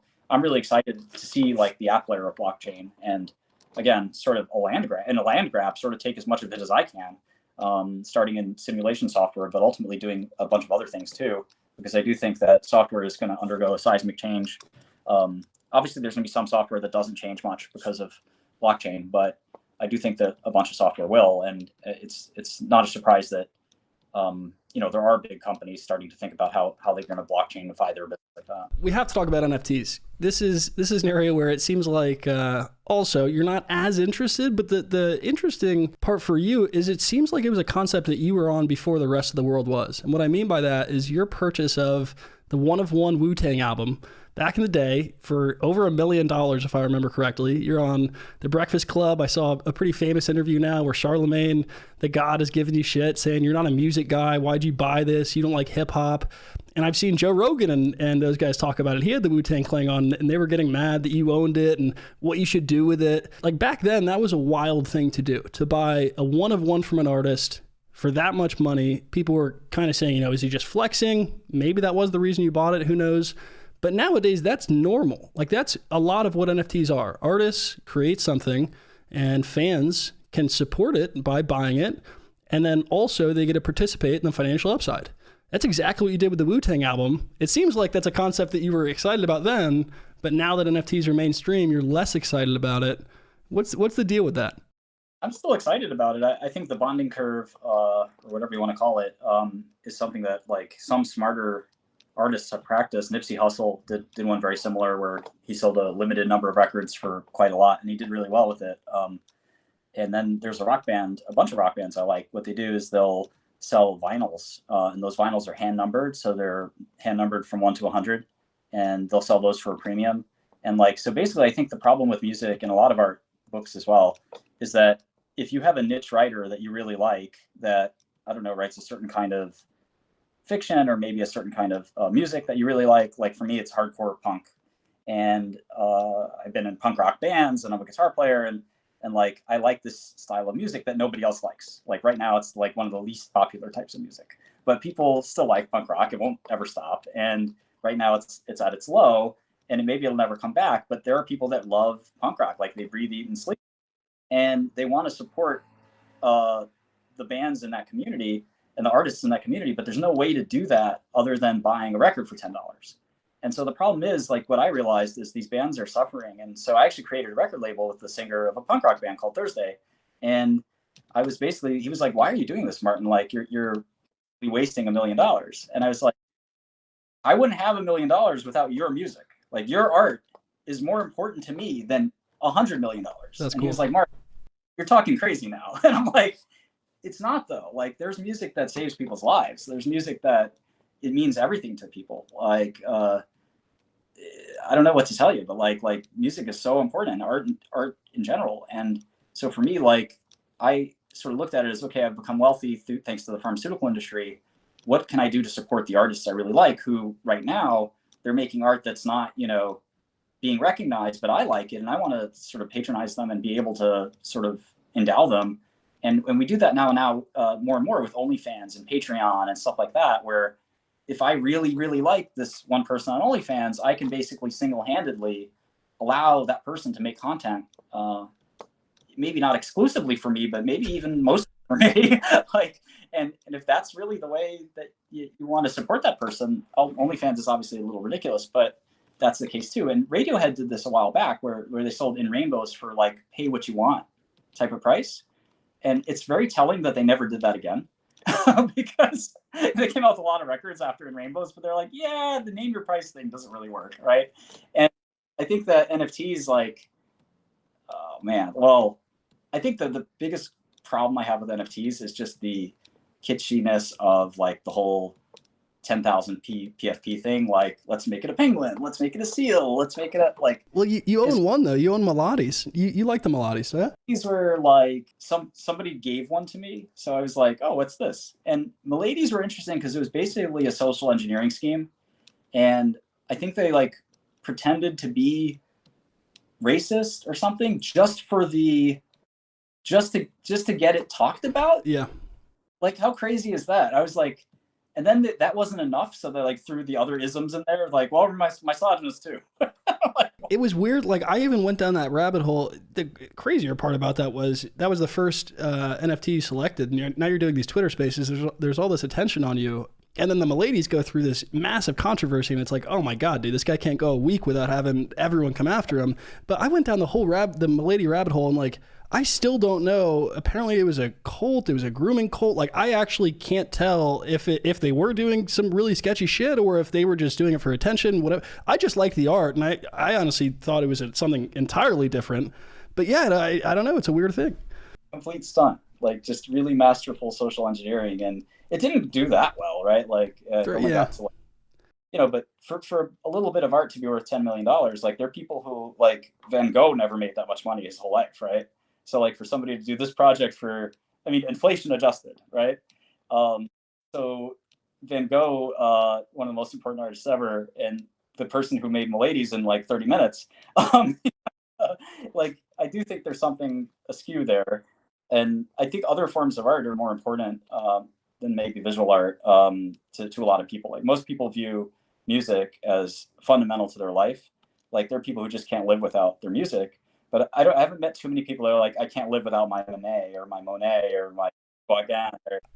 I agree with that. I think the one interesting thing, though, to tie back to what you were saying, one of the really cool use cases of crypto, what it could be and what it could solve for in Twitter is verification and like the ways that you can prove someone's a human. There are going to be some use cases where if I own an NFT, let's say I own X CryptoPunk, a new social network sparks up tomorrow. I have 1 million impersonators. I know you deal with this across the internet. I deal with it. You get these impersonators, and there's really no way to verify that you're you unless the centralized company gives you a little check mark that they have to approve, and they can also take away, but there's no way to really prove it. And someone could spin up 1 million more fake Luke Martins or fake Martin Shkreli's. Unless, though, you have an NFT. Like, it's very hard to fake your wallet. You can sign, and for right now, NFTs actually do kind of provide that unique use case of maybe the art isn't that valuable. Like, 16 pixel, cat that is having sex with a dog. It's like, that probably shouldn't be worth that much, but at the same time, it does fill in a weird gap right now of some of the problems of Web 2. Absolutely. Look at ENS. Like, I had to change my ENS because of this hack, as you know, and as everybody knows. I clicked a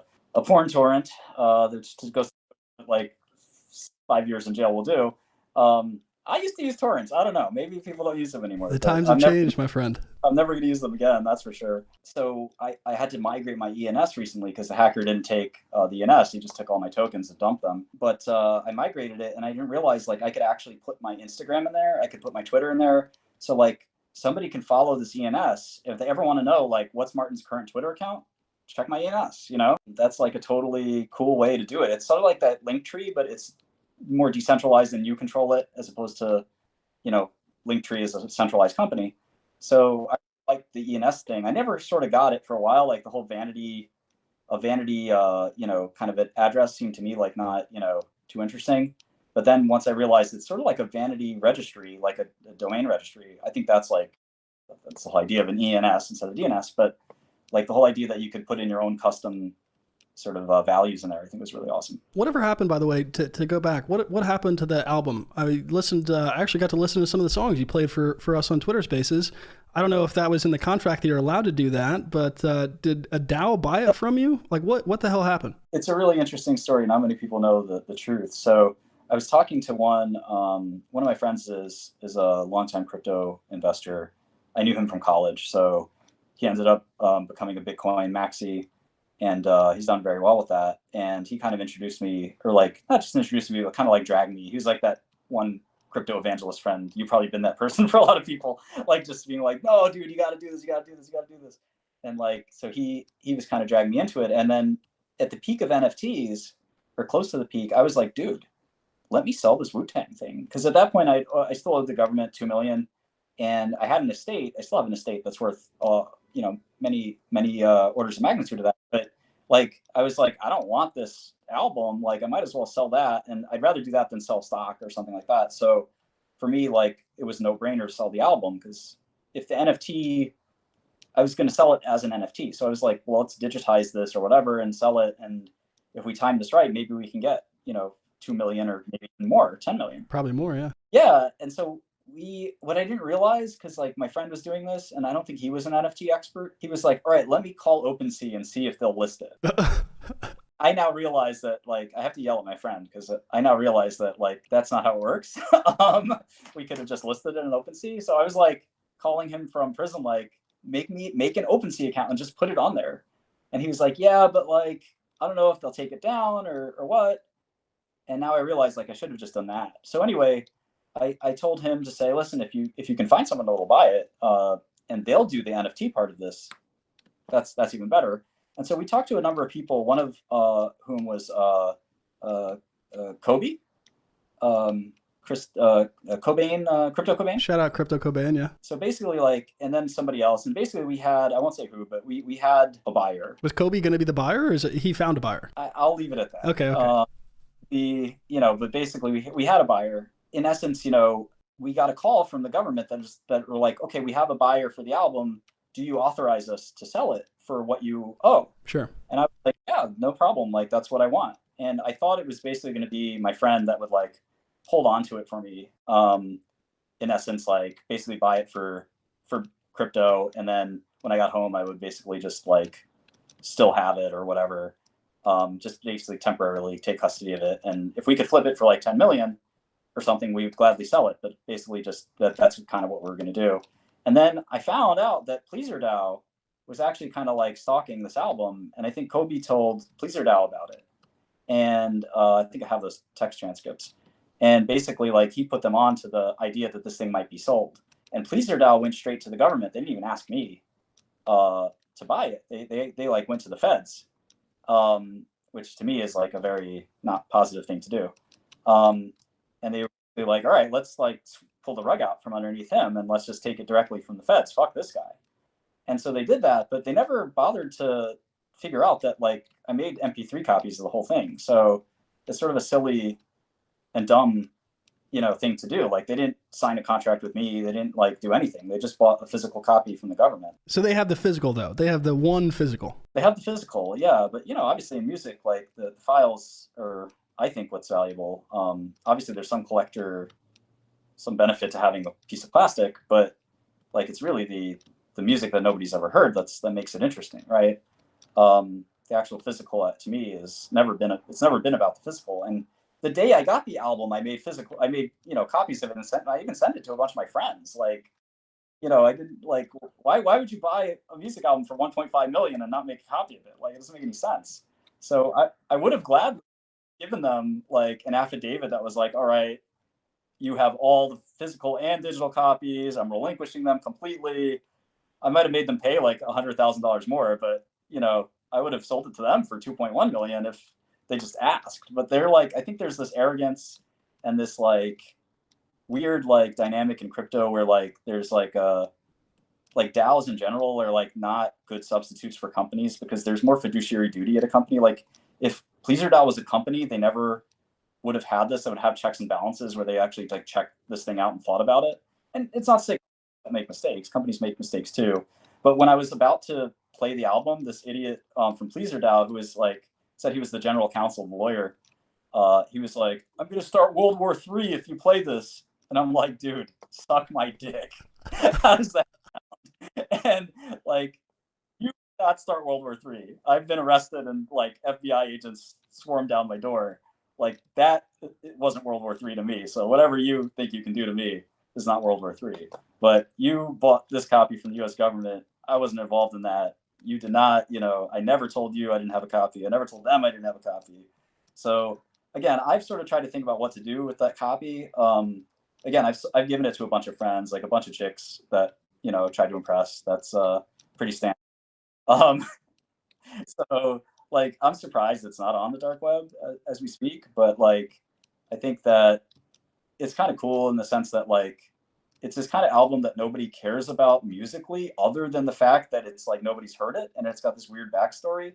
But like, the Pleaser DAO dudes are not very cool to me, and like, I don't know, like I feel like they've probably, like, it goes back to like the media thing where they kind of got some media points by being like, well, the album's in better hands now.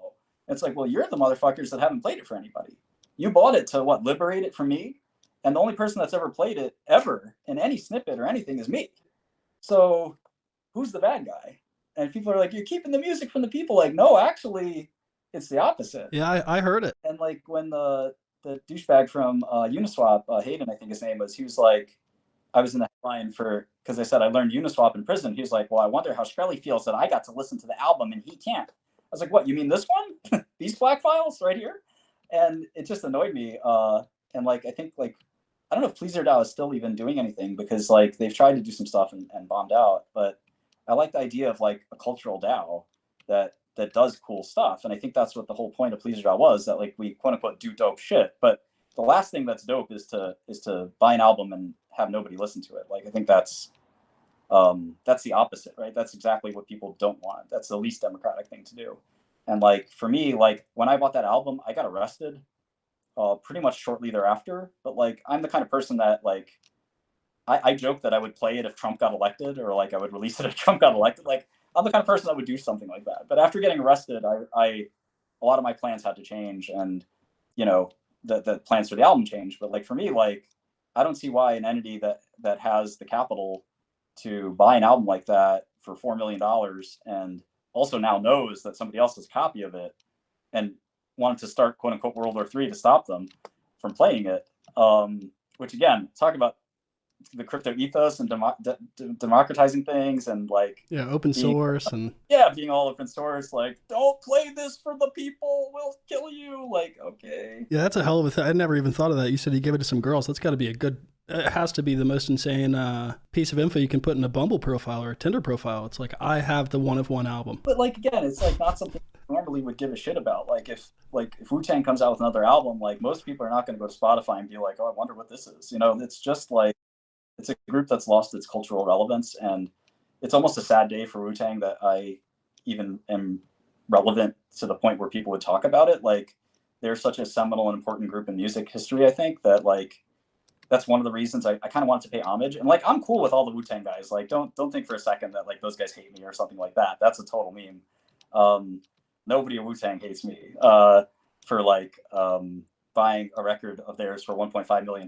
Like, that's the highest honor you could pay. Yeah, that's crazy. So like, nobody for Wu-Tang dislikes me for doing that. Like, that's but I think like, obviously the plans to make the album like this like huge business or like this huge thing, I mean, to a large extent, we basically fulfilled that. I mean, it didn't like end up perfectly how we wanted to. We actually wanted to get Kevin Spacey, who agreed to do this crazy scene where he reprises the Kaiser Sose from The Usual Suspects.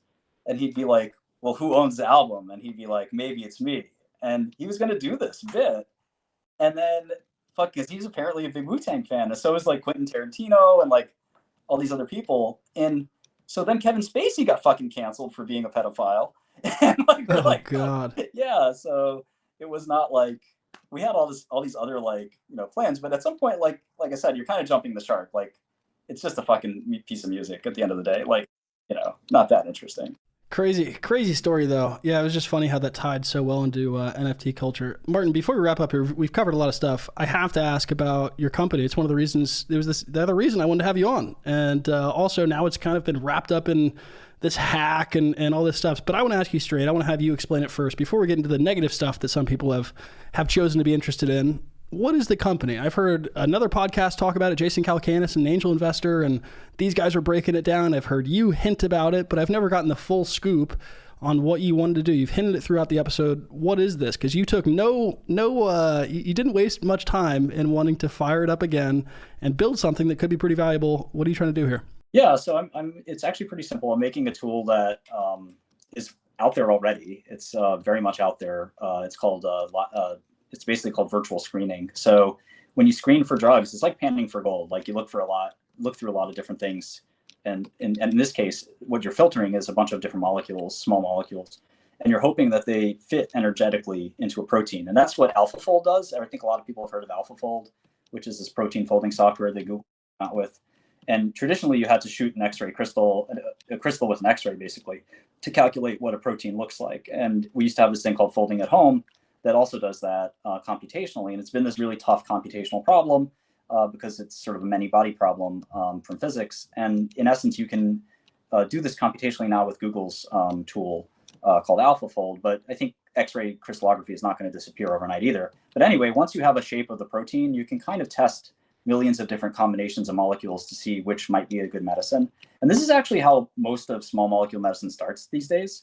So a lot of it, like I said, is more computational than lab-based, at least at the sort of start. So can I pause you for 1 second? I'm trying to wrap my head around this. I want to make sure I heard it right. A lot of medicine starts by us shooting an X-ray at a crystal? Yeah, so you make a protein, a protein, whether it's through recombinant DNA or you maybe find it a real physical source of it, and then you turn it into a crystal, then you shoot an X-ray at it so you can see how the X-ray bounces off of it. You read the detector, and you can kind of start to make a 3D shape of what that protein looks like. So this is the Watson-Crick, Rosalind Franklin DNA experiment that determined the shape of DNA. And so this technique has been used for a really long time in science. And now the goal has been, like, can we do away with X-rays and start to do this stuff just from computational prediction? And that's starting to make a lot of headway. So whether you do it through the computation or whether you do it through the X-ray crystal, you need a protein. Once you have that protein, which is like this weird squiggly line shape, you try to see if different small molecule drugs will fit inside that protein. And those drugs are the drugs we take every day, like Lipitor for cholesterol or different blood pressure medicines. They all are like these little keys that fit in a lock. And the shape of the key is very hard to sort of figure out a priori.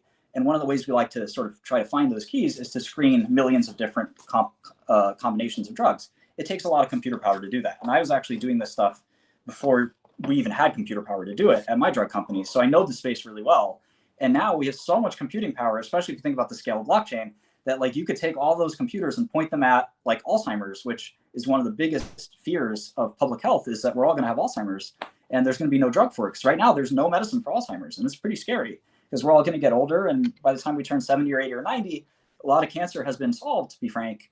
We're just going to end up with Alzheimer's and be sort of vegetative at 100 and senile. And it's a really scary future unless we develop a drug for Alzheimer's. So the whole drug industry is gaga over getting an Alzheimer's drug. And the question is, what protein do you drug? Which one of these blobs? And what is the key that fits in these blob locks? And so it's a computational problem. And basically you fire up my software, which is active and works right now. And it's the only software like this because there's only 3 or 4 companies that make this software. And one of our competitors is $50,000 a year. So like this software is expensive. It's really hard to use. Only people at like Merck and Pfizer and Johnson & Johnson and companies like that can afford the software. And it's not just $50,000 for the license. You also need to provide the compute power. And as we know from Bitcoin mining, like this stuff's not cheap. You need chips, you need maintenance, you need integration of software. So we made all of that seamless and it's free, which is like the opposite of kind of what people know me for, of like, you know, this is a guy that likes to raise prices. He's a guy that likes to take. And yeah, I like to make money. There's no doubt about that. But at the same time, like one of the frustrations I had as a drug developer was this software should be free. Like people know how this physics works. It is complicated, but like this is a tool that I think a 15-year-old will use our software and actually make a medicine and could power his compute costs through blockchain distribution. people could join his sort of like node and help him calculate or her calculate that potential new cancer drug or new Alzheimer's drug, and that we could make the first blockchain-enabled medicine in the next 10 years, instead of it being pharmaceutical companies or big academic universities that have historically controlled all of this. And by the way, like even the academic universities, they can barely get through the first couple of steps of developing a drug. Eventually, they have to sell it off to a big pharma or a biotech company. So like by using DAOs and the distribution of like all this capital that's accrued in this system of $1 trillion plus of that's going to grow, I think, to 10 trillion of crypto, like why can't we sort of take that and put it on our own hands? And by the way, if you're one of these people that believes, maybe it's Kobe, maybe it's another whale that says, you know, I think drugs should be free. I'm not like Martin. I actually think this should be open source. Well, okay, use my software, develop your drug, and it's your call now. You know, you own the patent. It's up to you what to do with it. You know, and you can make a drug and sell it for free if you wanted to, or at a minimal profit or whatever. Or you could use my software and try to compete with Pfizer and become a billionaire. You know, that's up to you. But I think it's a win-win for everybody. And we're sort of developing a blockchain that would allow people to do this high intensity compute job. There's sort of two parts of it. The actual software that you use to design the drug, which is, again, is not available anywhere for free and definitely not available on the web at all. So that's all on the web and all for free now, which is kind of the way modern software works. But then the second half of it is the compute side. So we have a white paper, it's 40 pages. And again, when we got hacked, like it was really dismaying to hear people like think like, oh, you might have done this to yourself. Because it's like, why would we make like this gigantic software package, write this really long white paper, interview dozens of candidates for jobs, like all to like, you know, make this sort of thing a facade. But it's not a facade. We're raising $3 million. We'll be announcing that financing in the next week. We have a lot of really cool investors who are crypto experts, some people not from crypto, some people from crypto, a ton of whales in crypto and other like really solid, well-known investors. And so obviously, you know, I've told the truth, we got hacked, but which again, we'll talk about in a second, but you know, the project is still not just ongoing, but it's thriving. We have a ton of people who have onboarded onto the software and tried it. And I do think it'll change the way drugs are made with time.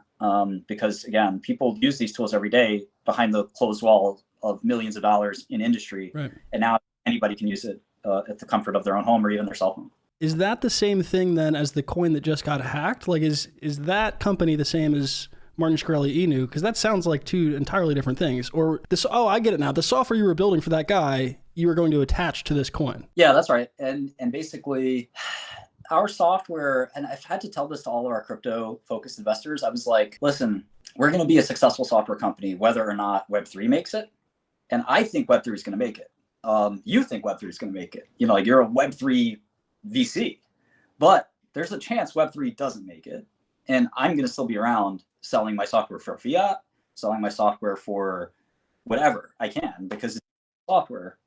But if you like next week, I think maybe even tomorrow, our software goes live with MetaMask. So you could actually, like, we have a free tier basically. And if you want to go past that free tier, you can connect your MetaMask and pay for extra compute. It's a huge amount of compute. So we can't give away, you know, tens of thousands of dollars of compute. We can give away $10 and $20 compute or $100 of compute, but we can't give away millions of dollars of compute. So what we charge for, if you want to go above and beyond and you want to do the kind of research that a Pfizer or Merck does that costs hundreds of thousands of dollars, you would have to pay for that.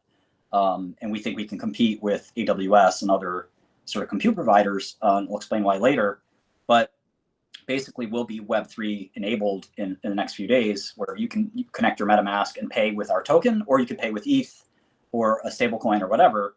And I think that, you know, again, I think it's not clear to me that tokenomics will necessarily make it. It's not clear that Ethereum will make it. I think it will, of course. I think stablecoins will last even longer than other cryptos. But like ultimately, like we just don't know if 10 years from now, people will be paying for everything with crypto or they won't be paying for anything with crypto. And that's not necessarily a bet that I want to live and die by. Like a DEX, like Uniswap, lives and dies by that bet. We're on the app layer. Like we make useful software for chemists and physicists. Whether crypto survives or not is not that relevant to us. I think it enables a lot of new exciting tools. Like you can fractionalize, for instance, let's say you decided you maybe not know much about pharmaceuticals at all, but let's say you know somebody in your family has a certain disease and there's one gene and one protein, and all you have to do is make one inhibitor of that protein, and you could save this person's life. You might want to use my software. You might all of a sudden pick up kind of what it takes to make a medicine, and you might realize that it's actually easier than it looks. And if you decide that you have created this medicine using my software, and you get a patent for it, which our software will help you actually get a patent, then you could actually fractionalize that drug and sell it off as an NFT. And I think that's something that is a really exciting kind of development, where pharmaceuticals are $1 trillion business. So $1 trillion of medicine is sold every year. That makes it way bigger than art, or like cartoon art, which is just a small little industry, and it's already transformed kind of the way people look at the art world. So if we can put pharma on chain, or any other hard asset on chain, especially assets that require financing, like the problem with pharma is you might invent that drug for this rare disease, but like, who's going to run the clinical trial? Who's going to make the supply of the drug? Who's going to test animals? All those things cost millions of dollars. And that's where the fractionalization, that's where the decentralization could really come in handy. People complain about insulin all the time. Like, why isn't there an insulin DAO? Why isn't there like, ways to sort of break this stuff down and like decentralize it for what people really want to do? And again, there are good reasons why insulin is probably as affordable as it'll ever get. But there are other problems in healthcare that probably could be solved through this type of technology. And I think drug development is one of them, because again, there's a lot of ideas. Anybody can discover and make a drug. And then with crowdfunding, you can sort of re-engineer like how people have thought about how to do this. And I do think we'll have like drug discovery DAOs. In fact, we have one already now called Vita DAO. When I say we, the community has one. I have nothing to do with Vita DAO, but Vita DAO is basically a pharmaceutical DAO, and they're there to like do really exciting new things in pharmaceuticals, which is really awesome. And we call this movement DeSci. I don't know if you've heard that term, but like we're all trying to evangelize DeSci as a new kind of world. And there's only like 10 companies in DeSci, or 10 entities in DeSci, and we're one of them. But there's Lab DAO, Molecule DAO, Vita DAO. And it's a really exciting space, because I think that, industrial science, whether that's pharmaceuticals or semiconductors or things like that, it's actually bigger than finance. And there's hundreds or even thousands of companies in DeFi, but only a few of us in DeSci. And I think that we're going to make as big of an impact. That's pretty wild. So if I'm understanding correctly, even if I wasn't the one that was going to develop the medicine that saves my family member, it would allow me to point dollars and also compute power towards solving that problem, and not just sitting around and waiting for Pfizer or someone else to come up with a solution. I could say, well, let's all start crowdfunding this, or I'm going to spend my own money. Maybe I have $10 million saved up. It's going to save my kid. I'm going to point a lot of money at that. I think if other people start to see it's getting closer, that maybe they crowdfund it as well, they have a family member, that's what it allows for. And then obviously it still has to go through clinical trials and all that other stuff, but it lets people decide, and now power with software that they would never have access to unless they were a pharmaceutical company. It kind of opens the gates on what we can invest in and create. It's really funny you say that. That's exactly right. But the coolest part to me is actually the part that's not about us, is like LabDAO, which is a really neat place. They do what we do on the wet lab space. So like once the idea has been like spec'd out, we're kind of like the Autodesk. Like if you ever use Autodesk, or even like Adobe software like Photoshop, yep. We're kind of like the design side, like really layer one. The next part of the gauntlet, it's not a layer as much as it is a food chain. The next piece is usually you have to do like this wet lab work, whether it's in animals or in test tubes and different like assays. And LabDAO actually has all those resources where if you want to do a test, they have decentralized lab space where you can be a node and you ship your test to them. So like this can all be done on chain, which is really kind of crazy, or at least in a more decentralized way. And I think that, the next part has to be somebody solving the clinical trial aspect, which is the most expensive and difficult part of the FDA approval process. But even people are talking about decentralized clinical trials. And then you have people like Praxis, which I really like. They're talking about like, why can't we have our own city or country where we don't have an FDA? We do things the way we. And I think like I've sat with a dying kid's family and tried to make a drug for them and had the FDA tell me, no, you have to wait 6 months. And I'm like, this family doesn't have 6 months. This family should be able to decide when they want to take a medicine. This is nuts. And again, for people like Praxis to think about like, should we design a whole new country where some of these rules don't apply to us, and you can get medicine when you want, however you want? I think that's a neat idea. Obviously, medicine is something that has to be done really carefully, and shouldn't be trifled with. And I like the FDA most of the time, but I do think that, there are crypto is sort of changing the way we think about everything. And I think medicine won't be limited. Medicine will also be part of that sort of big change. So what happens now with the coin that got hacked, right? You click on this file, you click on the torrent. It's 2022. We don't have to use torrents anymore, Martin. I'll send you a DM after this. I'll give you some sites. So you're hooked up now. But anyways, you click on this. The coin gets hacked. It gets drained, whatever. Some people are saying it's a rug pull. You have evidence it's not. But regardless, like, are you going to create a new token? Like, how does that all now fit in with the company idea? Because it doesn't make sense to throw all that away. So what's the path forward now? Yeah, we're sticking with the token. I mean, I bought back half of what was stolen and sold, and I'm going to buy back the other half, time permitting. The liquidity pool is back to normal. The price isn't recovered, but the price of a lot of cryptos haven't recovered. The price is recovered substantially, though. It's still not a bad price at all. It's a 5 million market cap for a brand new project is not terrible. And we're sticking by it, so we're going to do a name change, obviously, like a token swap and a name change and some other adjustments that I think the person that created it didn't do a terrible job, but we can improve on what they created and then get the Inu stuff out of the way and do a token swap. Because I think, like, I was talking to one investor today who's an old VC crypto investor, and he said, like, one of the things about these tokens that's really cool is that you can monetize a community. Like, you can have these people that have this fervor and this energy, and they sort of like can weaponize and like aggregate that energy. Weaponize maybe has a bad connotation, but in this case, it's positive in the sense that you can like sort of say, we can take this financial firepower. It's only $5 million. But that's not nothing. Like, we could take that and use that to make something. And you can pay developers with that. You can, really actually start something with $5 million. And forget Martin Shkreli Inu, but like some person in Africa can start an idea tomorrow without SEC permission, right? Without anybody's permission. Just open a Telegram. And if it takes off, they could raise $1 billion. There's something really amazing about that. You just have to have the idea and the kind of the sort of attention, I guess. And so, like, to the extent that, I like that thesis of like, basically these DAOs are like a Reddit with a bank account. And, to the extent that the Martin Shkreli Inu people, all the investors, there's 1,000 of them. When I say investors, I mean sort of token holders, because the company is very different from the token. The token holder doesn't own any equity in anything. The token holders are sort of in this enthusiastic community, and they want to see this succeed for financial reasons, but also for community reasons. And I think that's kind of neat. So for me, like, I really enjoy that sort of dynamic. I think the name is a little silly and probably could use a change to reflect the software that it's sort of powering, if you will.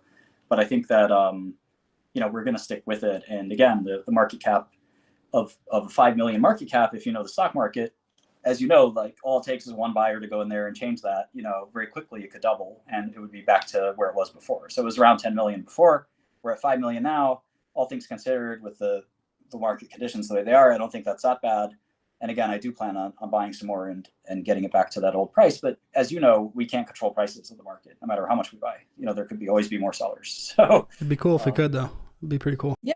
I think, it's always nice to see somebody buying, but like, the other problem with that token is that me and my partners together, we own about 40% of the tokens outstanding. So like, we went from owning 52 to now, after the hack, closer to like 40, maybe like 45. So like, I think, we still own the majority of those tokens. So I think that for some people, that's a good thing. For other people, that's a bad thing. So we'll kind of see how that shakes out over the long run. But I am like committed to trying to increase the value of that token for the long run. And I think I will, but these things take time, as you know. Like, I think some of the people in crypto, their time horizon is like a day or less. And like, that's not the way companies are built. I had a publicly traded company that there are periods of time for like a whole year the stock didn't go up. And no matter how much progress we thought we were making, if the market doesn't think you're making that progress, you can't change that. So. Well, it's definitely something to keep an eye on. For everyone listening, I'll put those links down below. If you're watching on YouTube, you can check that out. Martin, it's been an absolute pleasure, dude. I'm so glad we finally got to do it. You get banned on Twitter. They tried to stop us. We finally got to do it, man. Thank you so much for coming on, dude. This was a lot of fun. I really appreciate it. For anyone listening, his info will be down below on whatever social media you can follow him on. I'll be sure to link it down below. Maybe I get taken down now for hosting you. I hope not, but it's been a pleasure, man, and I'm sure we'll chat soon. I want to learn a little bit more. We can talk off the air on some of this stuff, but appreciate you coming on, man. This is a lot of fun. Thank you. Have a great one.